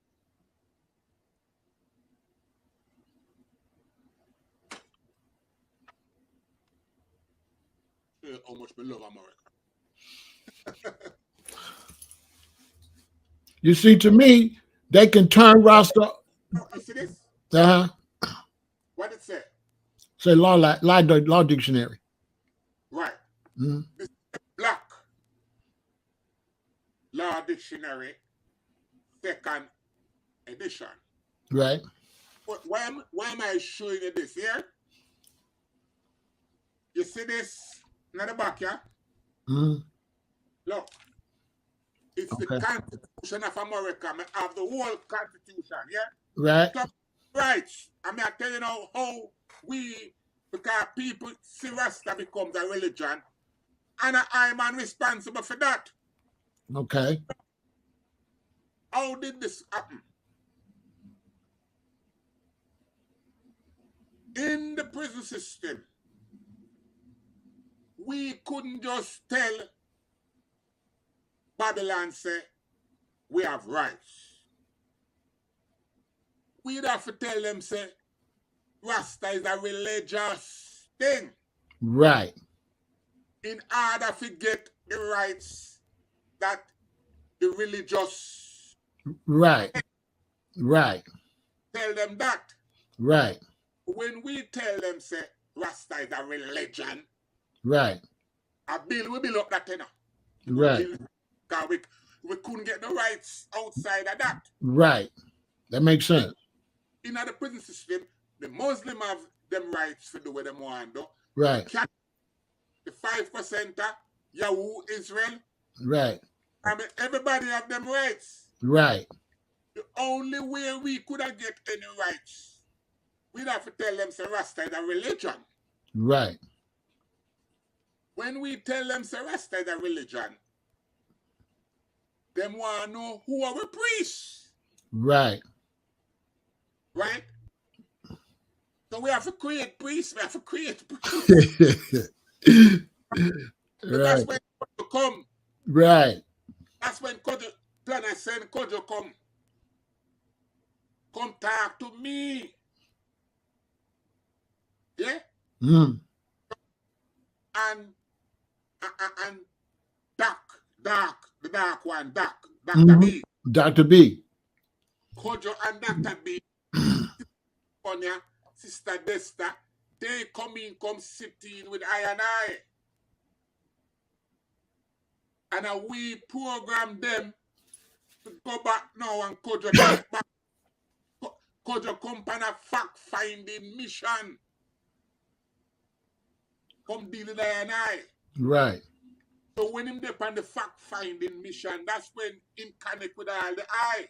Right. Because him go, we have prisoners there in California, him go. Because him come now, because it was like them never know, say, we as younger generation they take it so serious and do all these things. So we were literally abandoned until Kojo come now and take him, find him, and go back. Right. When him go back and report now, and then the delegation of Rasta in Jamaica now come together and a plan now how, because you have to understand, Pharaoh, that there was a lot of money involved into prison ministry. Mm. We're talking about over $200 million off of the bat. Mm. So much that we are entitled to everything. We wasn't getting anything there. We wasn't getting anything. We entitled to everything. We entitled to things that need to be purchased outside, but the prison, the prison authority can't purchase it because it would look like we are get special treatment. Right. So we need outside coordinators. You couldn't be, if we didn't know about you, we could have used you through your locks as a coordinator. Mm. So when we win the case, it's years before we could have find people. Mm. I mean, to spend that money. Mm. That also becomes problematic after a while because the Church of Haile Selassie want to lock down the prison, while Bobo Man say no, Bingy Man say no. Mm. That will create an next problem. Mm. So Rasta is complex. So you see, when I speak, I have to speak with all of this knowledge in my head. Right. So me have to actually, because I see that youth, the youth where declare them a Rasta. Right. You're right. Don't be surprised if him get a big job. Two, him is a Rasta, but a bald Rasta. Right. Because he's more acceptable. If him not open his mouth, nobody now gonna know say him a Rasta, so him can go in a parliament right now normally, and it's only who invite him know say them invite a Rasta youth. Right. And when him out the whole parliament and go dumb. So to me, this is a new generation, and we are armed up now differently. Because it's war, you know. It's war. The war now over. Okay. So this is how me I feel look. Say, yes, this 6th generation youth need to be programmed right. We can't make him just run loosely. I say my Rasta and him not get no guidance. Right. Right. I see that. Have a duty now for honest man know say, yeah man, you wanna I and I. Just like our plan bring in and make you know say you wanna I and I with Right. lock. No, we have to be able to deal with youth without lock stuff. Because him can do more damage now right now than you know. Probably. Yeah, so that's where I am with him. I can't I go deal with him and start judging before I start deal with him.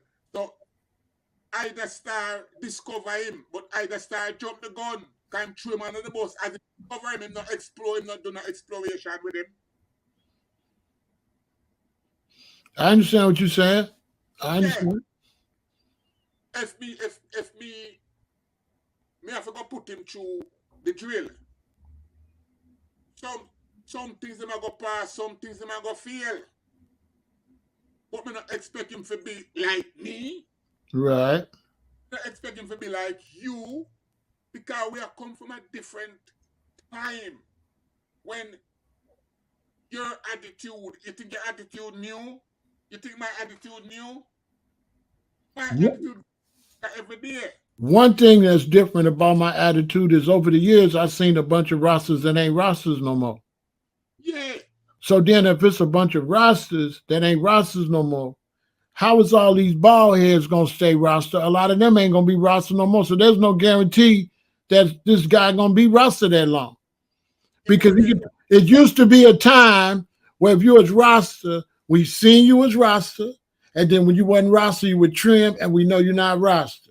Now we gotta ask you if you Rasta, and we ain't gonna know when you ain't Rasta, because just anybody with a haircut now could be Rasta. And be Rasta and not be Rasta, and be Rasta and not be Rasta. And because how do we know you Rasta? Here, let me tell you something. That don't make sense. It's like this guy can just not be Rasta, then he can be Rasta again. Farah, you lack now. And that's what I said earlier. You did kind of get edgy panic, but never say it again. You don't know nothing about the half of the story. Probably not, but I know what I was taught. But listen this now. We don't even want to squeeze span Kojo neither, you know. Cause even I don't know the half of the story. I don't know. Cause I'm gonna show you something why I said this now, yeah? When I youth I grew up, yeah? Mm-hmm. You never set a Rasta name the Father Gooden Rasta. You ever hear about Father Gooden? Mm-mm. Eh? Eh? The Father Gooden Rasta and them was Parliament Rasta. Yeah, Father Gooden. You ever Father Gooden own a bakery. Yeah? Out Mm-hmm. of tree. And that set a Rasta there. Them a beard man. You hear about the beard man Rasta? Mm-mm. Them, all right. Them is beard man. They just do beards. Them just look. It's like how me look. Mm-hmm. Like how you look without the locks. Mm-hmm. That's Okay. the Rasta up until today. I saw them look like how me look. Mm-hmm. No locks. Okay. When you see them man, they wear uniform sometime when them get together. Them wear them are the khaki, and them are the original Field Marshal khaki suit wearing Rasta. They look like how his mothers look like khaki. Right. So them carry themselves. And them wear, yes, you see them see have one of the ammunition. Right. So them that kind of hat there, them wear them black hat there, Right. red, gold, round it. Mm. Green and gold epaulet, red, gold and gold sash. Right. Them no wear locks. Okay. Them are the Father Gooden heights. Father, you not hear nobody talk about them Rasta there. Where they at in Jamaica? Yes. They don't show no pictures of them. Eh? I've been trying to find out all the different houses of Rasta, but nobody never write it down. Somebody should write down all the different houses so we know. Well, listen, just tell about the Father Gooden just now. Right. Yeah. And then the base out of 3 Mile in Kingston, out of 3 Mile. Out the then the base span Spanish Town Road out of 3 Mile. Mm. Right? So now the record is silence as to those Rasta. Mm. And all right, you have a Rasta named Philip Avaranga. Mm. Avaranga was on the fact-finding mission. Yeah? Mm-hmm. Sam Clayton was on the fact-finding mission. Both Sam Clayton and Philip Avaranga, they were Gooden Heights. That's why them look how them look. Them don't have locks. Them beard man.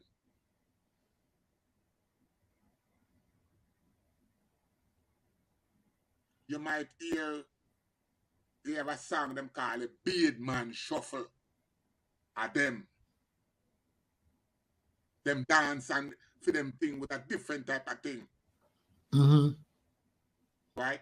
So there is so many aspects of Rasta today that you're not here and see or nobody not about. Interesting. Emphasize about Kojo. Kojo teaching was from the Nyabingi. Right. Right. Jabone, when I speak, I know I'm going to speak, I speak as Rasta. Right. Because I have all these other knowledge Right. Right. about the wider movement. Right. I can't sit down here and just speak like, boy, being a Rasta is it. Right. Right. I got you. And I can't say, I chant down the frat man them, not because I have fight against frat man, you know. I have chant down the fact that they are putting themselves now as superior. And there's nothing superior about them. We all is Rasta. We all is Rasta. There is no, hey, when I wake up this morning, yeah? Mm-hmm. Always check. And I did get an insight. He's a man will run right through the night because right now 4 hours and something up on this line right now. Yeah. So you run right through the night. So I look, me come look. That's why it took me so long before I could have come on because I never up. Right. But jump up through you. Yeah, brother. Because we never there go plan this like, oh, you are planning it. Right. I wish that happened this morning. That's right. I did lie down there and listen to you. And you have to know now that there's a lot that may have in common. Oh, definitely. Because hear what me hear you say. Me hear you say, don't take me literally. Because more time it's just a loose mouth ras, just like me. Yeah. Me say things where me know say no right, you know. Right. But wait, because I'm free for say what I want to say. So if a man I try to tell me, when you hear me say things like, oh, His Majesty can't tell me no. He can't tell me. Right. No. Can never tell me nothing from day one. Right. I understand that. I'm not follow. Right. You don't follow. You got your own thing. Right. I'm a Rasta. And that's Right. all you want. That me a Rasta. But I think one thing is that for my generation, when we see things like, we'll see some brothers and all of a sudden, you know, His Majesty was always everything. We always wore His Majesty was always the Godhead or the figurehead. So now as time go and we see people move His Majesty down and move Emmanuel up. And so if I see you, now you moving Emmanuel up, then you interview somebody, say His Majesty not God, I'm going to look at you side-eye because you're trying to make Emmanuel be God. So I'm a little confused because I'm doing it the old way. So my point I was making is a lot of people doing a lot of things they wouldn't have been able to do. You see, Emmanuel, he never would have been moved up like that in the 80s. That's a fact. Listen, it would have been fire on that. You wouldn't have came with no Rasta and have His Emmanuel picture over His Majesty. That would have been a problem. So my thing is this. I'm out here by myself holding down the foundation. And these brothers is changing up the thing for the new generation and doing some more weirdo stuff. Because if you pushing Emmanuel, but you want to interview somebody that says Majesty not God, yeah, I'm going to look at you crazy. Because it's like you're trying to change up the thing. You're trying to make a new Godhead. You know, you're trying to, you know, it used to be Marcus Garvey and Haile Selassie. Now it's Emmanuel and Emmanuel this and Emmanuel that. So for me, I see a lot of fuckery going on, with a lack of a better word. I see a lot of people, now that the vanguard is not here, I see people doing stuff that would get liquid or coconut for them things there, Man would get Listen, listen. man would get licked for what they doing today. You're right. I tell you now, what you think draw me out? All of these changes from what you grew up with. Yes, because Yeah. listen now, Pharaoh. Yeah? At my age, and a Rasta baby, 3/4 man where you hear at never see Emmanuel yet. Them don't know Emmanuel, and me know them don't know Emmanuel. Right. Right. You hear me say earlier, Rasta is run by propaganda. That's what it look like. Right. No, it is. Now, for example, every house, if you go back into the history, Mm-hmm. the whole world is still being run by propaganda. Mm-hmm. Meaning that when America was running Iraq, them shoot a propaganda, Mm-hmm. weapon of mass destruction, and we have to take care of that thing. You get me? Mm-hmm. Now, Marcus Garvey don't tell we if you but certain people talk about that. Marcus Garvey run a lot of propaganda. Mm-hmm. He even run it upon His Majesty. Right. Propaganda. Now, Rasta, when Marcus Garvey said for us to look to Africa for the crowning of a black king, Right. for redemption, when the king get crowned, Marcus Garvey did tell us say the white man see him God through film spectacle, and it's only right for us to see our God through our own spectacle. Right. So now our propaganda start this up. Right. Rasta at no time at all when me a grow did in a competition whether His Majesty is real or unreal. Right. It was just something that we say, this is our Godhead. Right. Or if you want to go further, this is our God. That's it. Story Right. done, argument done. Right. There is nothing to debate. There is nothing to, yeah? So Right. that's how we come in a Rasta. Right. Okay? So if me want to tell you, say, me not say my God, argument done. Right. Yeah. Me not have to talk to you about nothing else but me a That- Rasta. That's right. But Right. but then here go the thing. When you go and you teach millions of people something, thousands of people something, then when you I'm change, coming to that, Pharaoh. I'm right? coming to that. So for somebody like me, if you teach me this and I hold this foundation for so long, and then you try to change it, it's disrespectful to all my time I spent in the. Pharaoh, what you, cause this is where my knowledge come in, you know. Mm-hmm. You know what is propaganda from what is real. Right. Because remember I said the teaching never start off on, it never start off on Right. anything tangible. Right. It start off simple.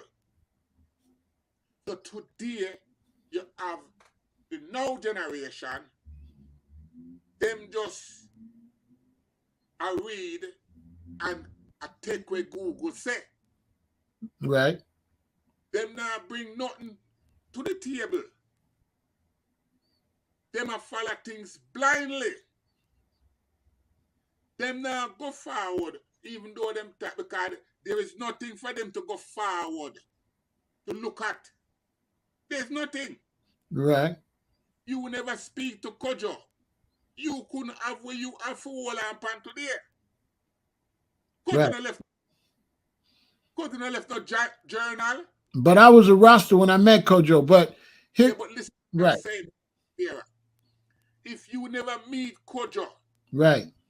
you would know what you know today. Right. Right. No.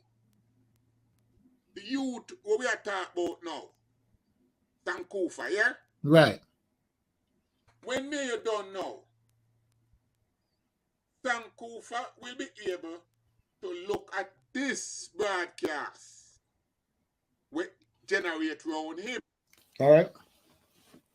And he can now use me and you to show the world, well, here is two elders discussing me. But guess what else could happen? Yeah. There's something else could happen. That if Rasta start changing up, and you don't got to have locks to have Rasta, and you do all this, it also can go the same way how Christ was black and blacks was the Christian, and now who's the Jews now? So also, white people can come in. You don't gotta got locks. So now a white man with no locks will say him a Rasta. Hold on. That's my point. That's my point. That's my point. That's my point. That not only this is the little white boy, this is the black boy. White people already come in, white people. What I'm saying is when we change it up and change it up, we allow another group of people to come in. Nothing fairer. May not change nothing. No, I'm saying as time change it up and black people change up their tradition, what will happen, like up at all them whites up at Bobo Hill, that when time go by, Rasta will be white.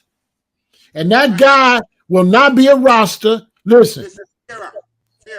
Rasta already been taken over by them. That's what I'm saying. It's already happened. And that's helping it. So no fear. Nobody never resists when white people when them give to white people. Rasta give it themselves to white people. Rasta put themselves back on the plantation. It's still happening. This youth is here now to help take Listen, check it out. Whites had to grow dreadlocks to pretend they Rastas. According to what he's saying, pretty soon, whites won't have to have no dreadlocks. Any white man with a haircut gonna be able to be a Rasta. Listen, again, fear. Me get caught up in this thing out with you sometime. Here when I get caught up in it now. You know, here what I say already.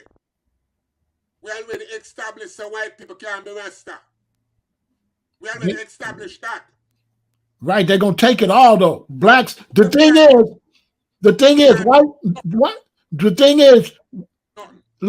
thing is, at one point, whites was Jews with us, and now we ain't the Jews at all. Hey, listen this. Make us stop.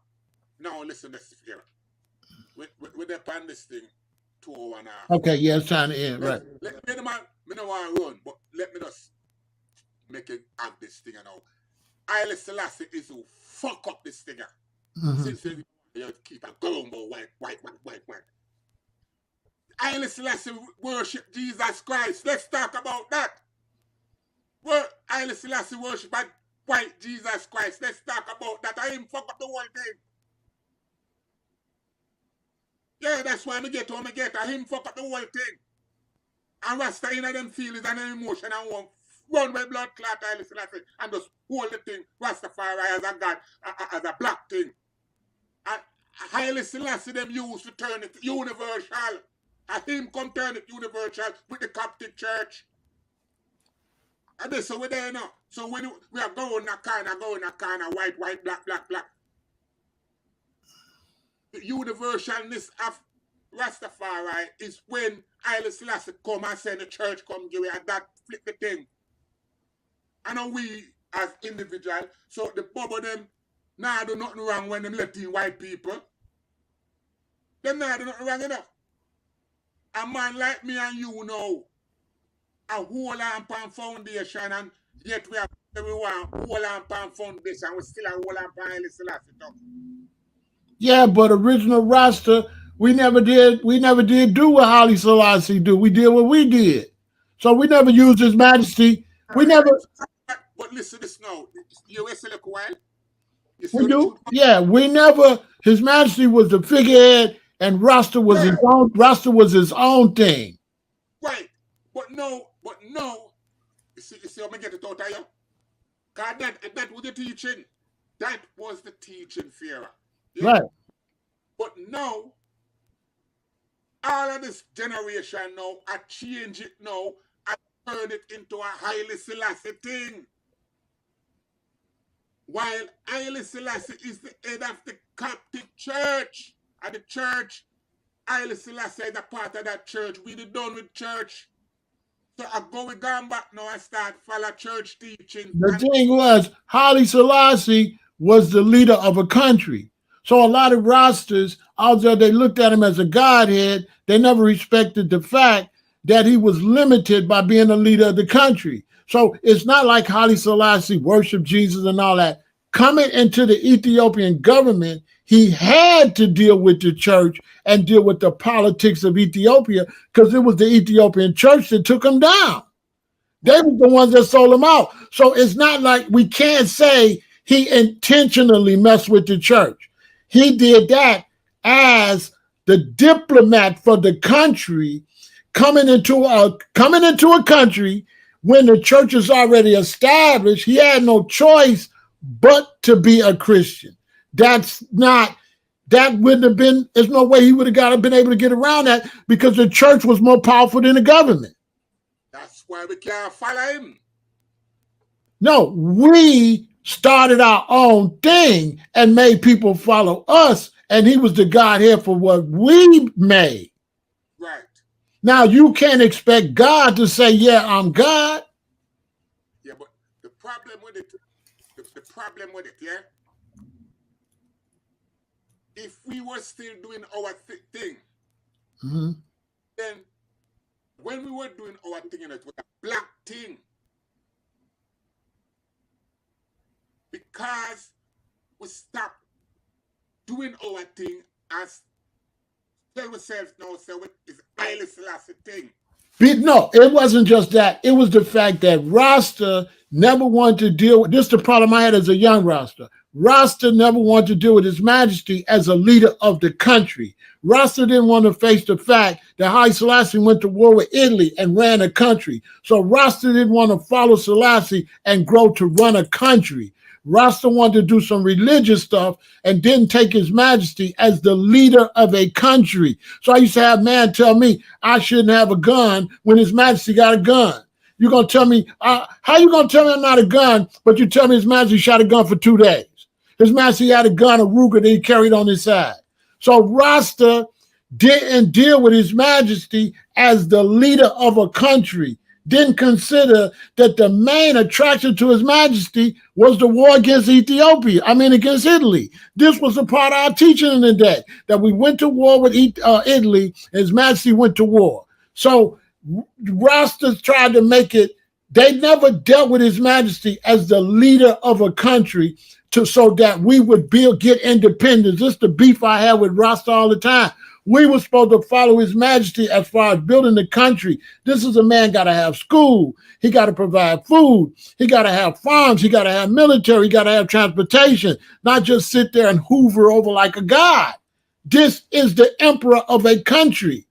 And Rasta never really dealt with that. They never dealt with running a country. They never looked at His Majesty as the emperor of a country that's under restrictions as the emperor of the country. He can't come and say, yeah, I'm God. That's something we were just supposed to push.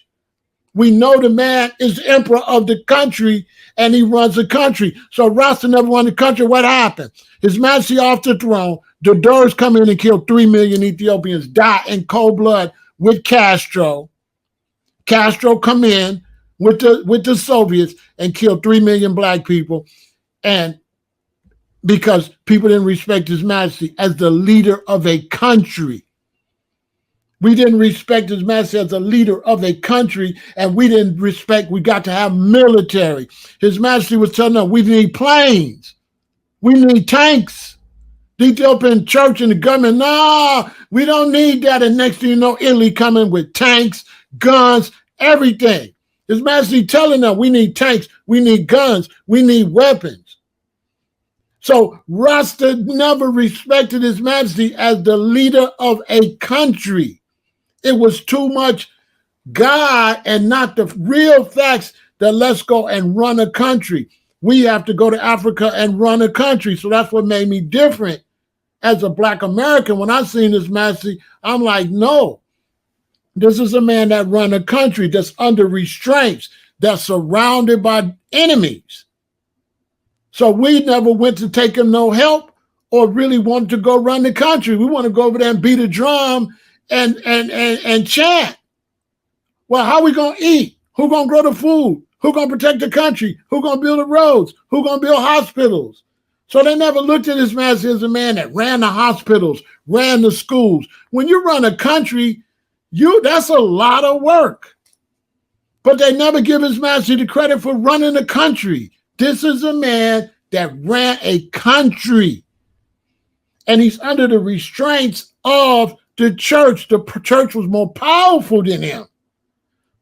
If he would have denounced Christ, they would have killed him sooner or did whatever they're going to do to him. So he couldn't denounce the church.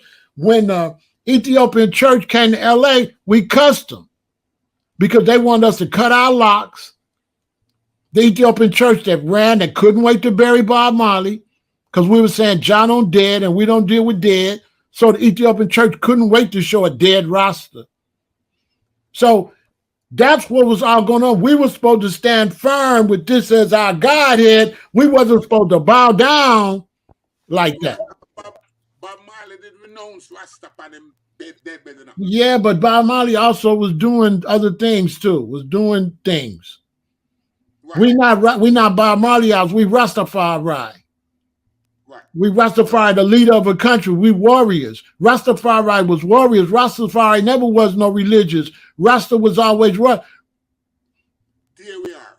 So is the religious aspect of the thing that had a generation take on. And it's the religious aspect of the thing, the reason you don't have to look like a Mau, the reason you could walk around and get a haircut and just say you Rasta. You don't have to be no revolutionary. You don't have to go against the system because a haircut is not revolutionary. A haircut is a European, bow down to the European scissors and combs and the razors. We as rebels, we represent original man. Before there was razors, before there was barbers, before there was combs, I original man. Wasn't no comb when I was on this earth. Wasn't no brush. Wasn't no razor. Them things new. Man is original. What came first, man or a razor blade or a pair of clippers? Clippers is new. We're supposed to represent original man, creation, not no barber.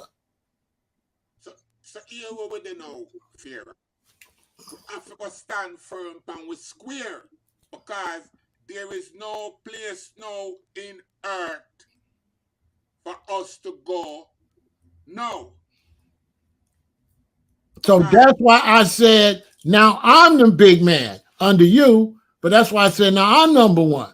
Because it's Rasta, it's still Rastafari, it's still build your own country, it's still fire burn all this, go back to nature, go back to natural food in a natural way. And you can't do that unless you fight Babylon and run Babylon out your country so he won't kill all the elephants, all the tigers, he kill everything.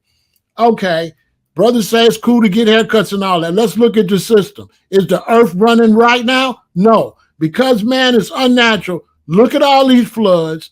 Look at all these fires. Look at what's going on the earth because man has become unnatural. He cut his hair. The dog get a haircut. And when you get a haircut, you represent cutting down. So a man that cut his hair gonna cut all the trees down because cutting is cutting.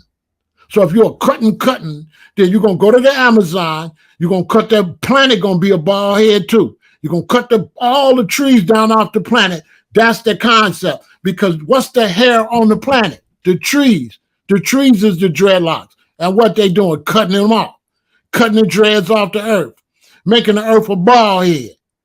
So now the earth is moving too fast. The wind is blowing too hard. You take the dog to the barber shop. You cut the grass. You go in the black community, cutting grass. Nobody don't grow no food. You don't cut food. You grow food. You cut grass. So I'm not supposed to represent trees and food. Our hair's supposed to grow. We're supposed to represent nature. Not cut. The white man is the cut man. The black man, we don't cut. We're not chopped. We don't cut. We natural people. We let things grow. So to me, a haircut represents Babylon cutting down trees, putting animals in the zoo. The dog gotta go. And you look at around here, the dog go to the barber too. They take the dog, they cut the dog, they cut the cat, the lion's in the zoo, the elephant's in the zoo, the animals get killed and put on the wall. You can't separate that. You can't separate the barber from all this other fuckery that they doing around here. All that go together. All that is the Babylon, period. We don't deal with no razors and no comb. Fire for that. Still original Rasta. When I deal with razors and combs, clippers, we don't deal with saws, cut down the trees. No, fire, we deal with natural. A man's supposed to look like a tree. A man's supposed to grow natural. God ain't stupid. What he put hair on your head for? So God's stupid? So God give me hair to lock up. God is stupid. So whatever made you, he's stupid. He's stupid. So my hair not supposed to grow like this? I'm supposed to alter it? Why should I alter this dude talking about he Rasta? He altering his body. What's Rasta about that? Do he trim around? Do he cut around his balls too? Like a woman? Do he shave his balls? The women, look how women go and shave their coochies off so they look like little girls. So that people can have sex with them and their vagina, and their vagina have the appearance of a little girl. We shaving off this, but this hair on our body help us fight diseases. The hair in your nose, the hair in your nose catch up. The hair in your nose is to protect you. The hair in your ears is to protect you. The hair on your head is to protect you. It's like you don't got you got hair for nothing. That hair don't serve no purpose. But that's because if you was outside, this hair would keep you warm, would keep the rain off your back, would keep you natural. So you can't say you're against Babylon, but you like razors and all this cutting and all this. You like microwaves. No. Fire for that. As far as I'm concerned, you can't separate and pick which Babylon you want to play with. You want to play with certain Babylon, other Babylon you want. No.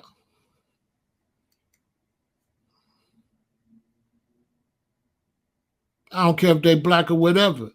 We don't deal with no razor blade. We don't deal with all that. All that's foul. That's not natural man. That's not natural man. That's not natural woman. That's altered. And altered is European. Facts. And as a man alter his body, that's how you going to alter the planet. If a man going to cut the hair off his head, he going to cut the trees off the planet. Prove me wrong. Are they not cutting down all the trees in the Amazon? Yes, they're cutting all the trees down because you're just cutting. Instead of eating right, what they do? Go to the doctor, let him cut you. Instead of eating right, you go to the doctor, let him cut you.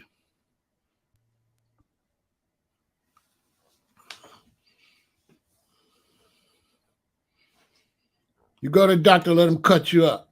The dog get a haircut. Everybody get a haircut. The black woman walking around, all her hair cut off. You go to Ghana, all the little girls got to cut their hair off to go to school. All the girls walk around bald head in Ghana. So it's like, no, Rasta represent natural man.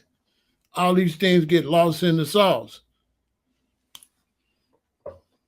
We gonna have to go back to nature. The planet gonna get destroyed. On my soul. The planet gonna get destroyed because we ain't natural no more. We didn't turn artificial. We artificial now.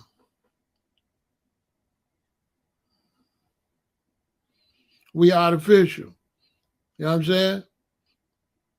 Rasta represent natural man. You see, when Haile Selassie was crowned, it was a spontaneous combustion. And Rasta was supposed to be birthed out of Haile Selassie. Rasta was birthed out of Haile Selassie. Rasta is different. Haile Selassie was the thing to spark a new movement, a whole new way of thinking. That crowning, boom, manifest I, and then we were supposed to take the thing and run with it and flourish on the planet and get close to nature. We're supposed to be a natural man. You know what I'm saying? But nobody wanted to be a natural man. And so we anti-nature now because you either got natural or you got unnatural. And there's no splitting it down the middle. Pharaoh, the problem that me say with Rasta is I can't say it's an infiltration. This one love concept have opened the door where everybody now jump in a Rasta and everybody is benefiting from Yeah, that. but here go the thing. The one love concept is fake because when you say one love, but you just said all the brethren said they wouldn't listen to me because I'm a Yankee. So it ain't no one love. See what I'm saying? The one love. Pharaoh, stop getting so technical. Yeah, but check it out. The one love was for white people. The one love never was for black people. That jump the gun now. The one love is not for you. It's for everybody else. It's not for Here's all the you. thing. When they made that song, Bob Marley was talking about black people getting together. When Bob Marley said one love, one heart, let's get together and feel all right, that was a song for the Nyabingi, the Bobo, and all the different JLP and PMP. That's the historical fact. That song was not for people outside of Jamaica. That was a Jamaican song telling blacks in Jamaica, let's get together and feel all right. They took it and tried to act like Bob was singing to the world.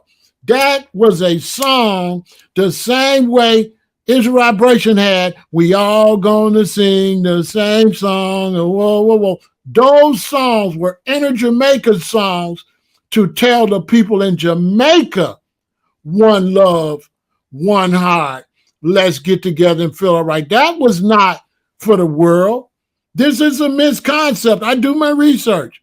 Bob Marley one song was for to stop the tribal war in Jamaica. That's what that song was talking about. It wasn't talking about getting together with white people. They took it and flipped it and made the One Love song like he was talking to the world. That was a Jamaican song trying to bring peace in Jamaica. That had nothing to do with the rest of the world. It had nothing to do with different races. And now they took it and they put it out in the world and they came to America and they got on stage. And what they would do is this. If I'm in LA and I go to concerts, there's a bunch of whites there. The reggae artists would get on stage and sing, well, love. Yeah, love everybody. Then I come to Chicago to visit my mother. I go see that same group in a black club. Revolutionary, revolution, revolutionary. So when they would come to the black club, they would sing revolutionary. And when they would go to the white club, a love of what we bring. We love up of what we bring. We bring a love of what we bring. So it was all phony, and I could call names. I could call bands names because the same brothers out in LA with the European girls and the cocaine. Yeah. Difference with me and you now. You see, when you speak like that, you must call names because you see, what let me want call names. Tell your wife to call name. You see, Bob Marley. Mm-hmm. I keep speaking about Bob Marley, and sometimes when me know about Bob Marley, people make it look at me that Bob Marley hater, which I am not.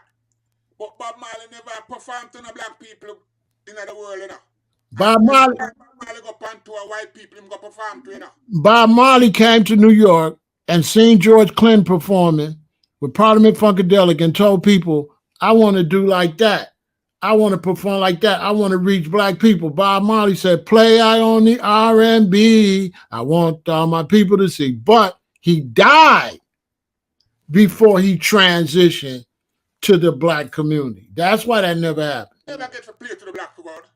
Right, because of Chris Blackwell and because black folks wasn't in a position to even see him. At that time in America, there was no way for black people to see Bob Marley because they wouldn't play Bob Marley on the black radio station. So at the time Bob Marley was out, you got the Isley Brothers, you got the OJs, you got Parliament Funkadelic. So we already had acts. So nobody would have booked Bob Marley because he was a nobody. The black community didn't know no Bob Marley, so how would he get booked? He had a lot of competition. Yeah, but you see, how the market sell today, it sell now, and this is the next misconception why Rasta gone to the dogs. Because in the US, you don't know can verify that Bob Marley never played to a black crowd in the US. Because there was no black crowd to play to. There was no black crowd. Here in England, them never played to the black crowd. Check this out. When Bob Marley in America, around the time Bob Marley died, nobody had dreadlocks in America. There was no Rastas except me and a couple of brethren. Any city I go to, I meet the 3 or 4 Rastas there. So black people wasn't ready for Bob Marley. Blacks didn't learn about reggae until 85. It was 85, 86 before reggae spread to the black community. When Bob was alive, he was ahead of his time. There's no way he would have been able to perform to black people. Black people didn't even know what dreadlocks was. When I had my dreadlocks in 79, black people didn't know what it was. Right.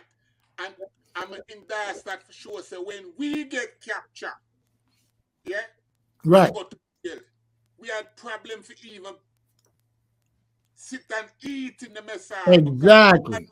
On the sideway. Bob Marley, you know how Bob Marley got famous in America? That would have opened the door when he did the song with Stevie Wonder. When Stevie Wonder did the reggae song, that opened up the door, but then Bob died. I had a ticket to see Bob Marley. It was Bob Marley and Stevie Wonder on a tour. That was going to be to the black crowd. Bob died. First, Bob got sick. I turned my ticket in, and then they rescheduled the show, and then Bob died. That was going to be his introduction to the black community. So Stevie Wonder came with Gil Scott-Heron. So Bob was getting ready to perform to the black community, but he died. Yep. So it wasn't his fault. The black community wasn't ready. The black community in America, they wasn't ready for Rasta and reggae and stuff like that. But now, let's leave it from Bob now. Burning Spear never performed to a black crowd neither. Burning Spear definitely performed to black crowds in L.A. Hold on. Exhibit A. No. Hold on. I'm going to show you. Burning Spear definitely performed to a black crowd, but that's what I'm trying to tell you, Joe Bundy. After blacks found out about it. Yeah. Burning Spear, once blacks found out, that's when Burning Spear and them performed. Before then, he wouldn't have been able to perform because blacks didn't know nothing about it. Blacks was definitely in the Burning Spear by the mid to late 80s. That's when blacks began to open up. Exhibit A. Do you realize that every Burning Spear. There I go with Right. Spirit right there in the hood. See the blacks behind him? He in the hood. Yeah, but do you realize that when they come on European tour is a whole different level them depend because European tour in Europe, you know. You know why? Because black people dropped the damn ball, not the reggae artists. Black people didn't want to grow their dreadlocks. They didn't want to put the sisters in skirts. They resisted Rasta's teaching. That wasn't the artist's fault. Black people in America didn't want to go by Rasta program. Rasta had a strict program. A woman must wear a skirt on her. No, we don't want to see Steven. We now want to see Bob and Bob. You know what I'm talking about. So Rasta, she have to wrap up her head, have to put a skirt on her. Well, black people didn't want to go by them rules. They wanted to be loose. Black people want sex, flex, time to have sex, bedroom bully. So black folks went for the slackness. They never go for Rasta. Black folks murder she wrote, murder she. They love that. So they never liked the roots reggae. They never liked I because we have restrictions on them.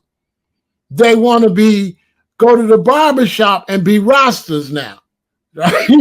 They want to slack. So it wasn't a reggae artist's fault. The black community didn't want to step up. When Rasta said, tell the black community to step up, the black community didn't want to do it. They fought us, Joe Bunny, they fought us every step of the way. They fought us.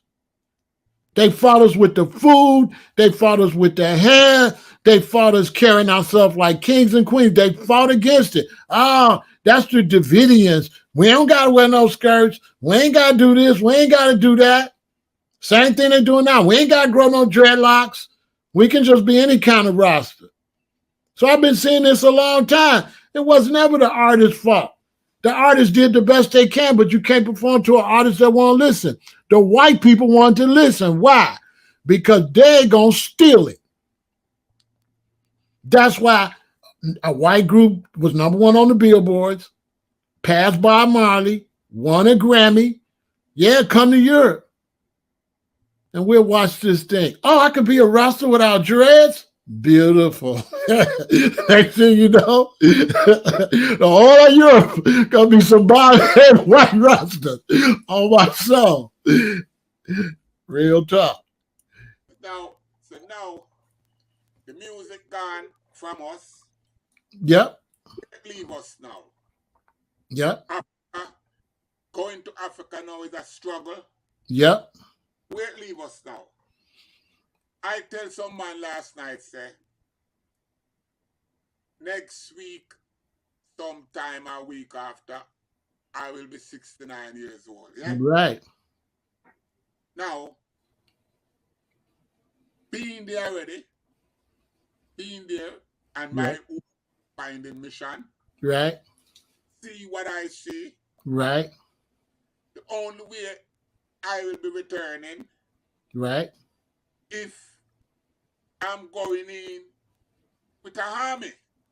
That's right. You know how we can fix that? You know where leave us? It's just you and I, bro. We need to put the screws to these black people. Boy, we need to make, Job Bunny, we're going to have to make them feel the pain, because if we don't, who going to do it? We got to skip over these ones unders and go for the little youth them and tell them, fireborn, all them people older than y'all that ain't doing what we tell y'all, and bring back the original thing, right? Well, this is what I'm saying now, that this little, it's like you can't even. I understand what you're saying, this little youth, but that is a real. Hey, Job Bunny, just like you had Plano, and then you was harder, second generation, then y'all had me, so I'm even harder. So you second generation, you gonna give him a break. Me, I'm gonna tell him he gotta come out the barbershop. Hey, shawty, get up out the barbershop.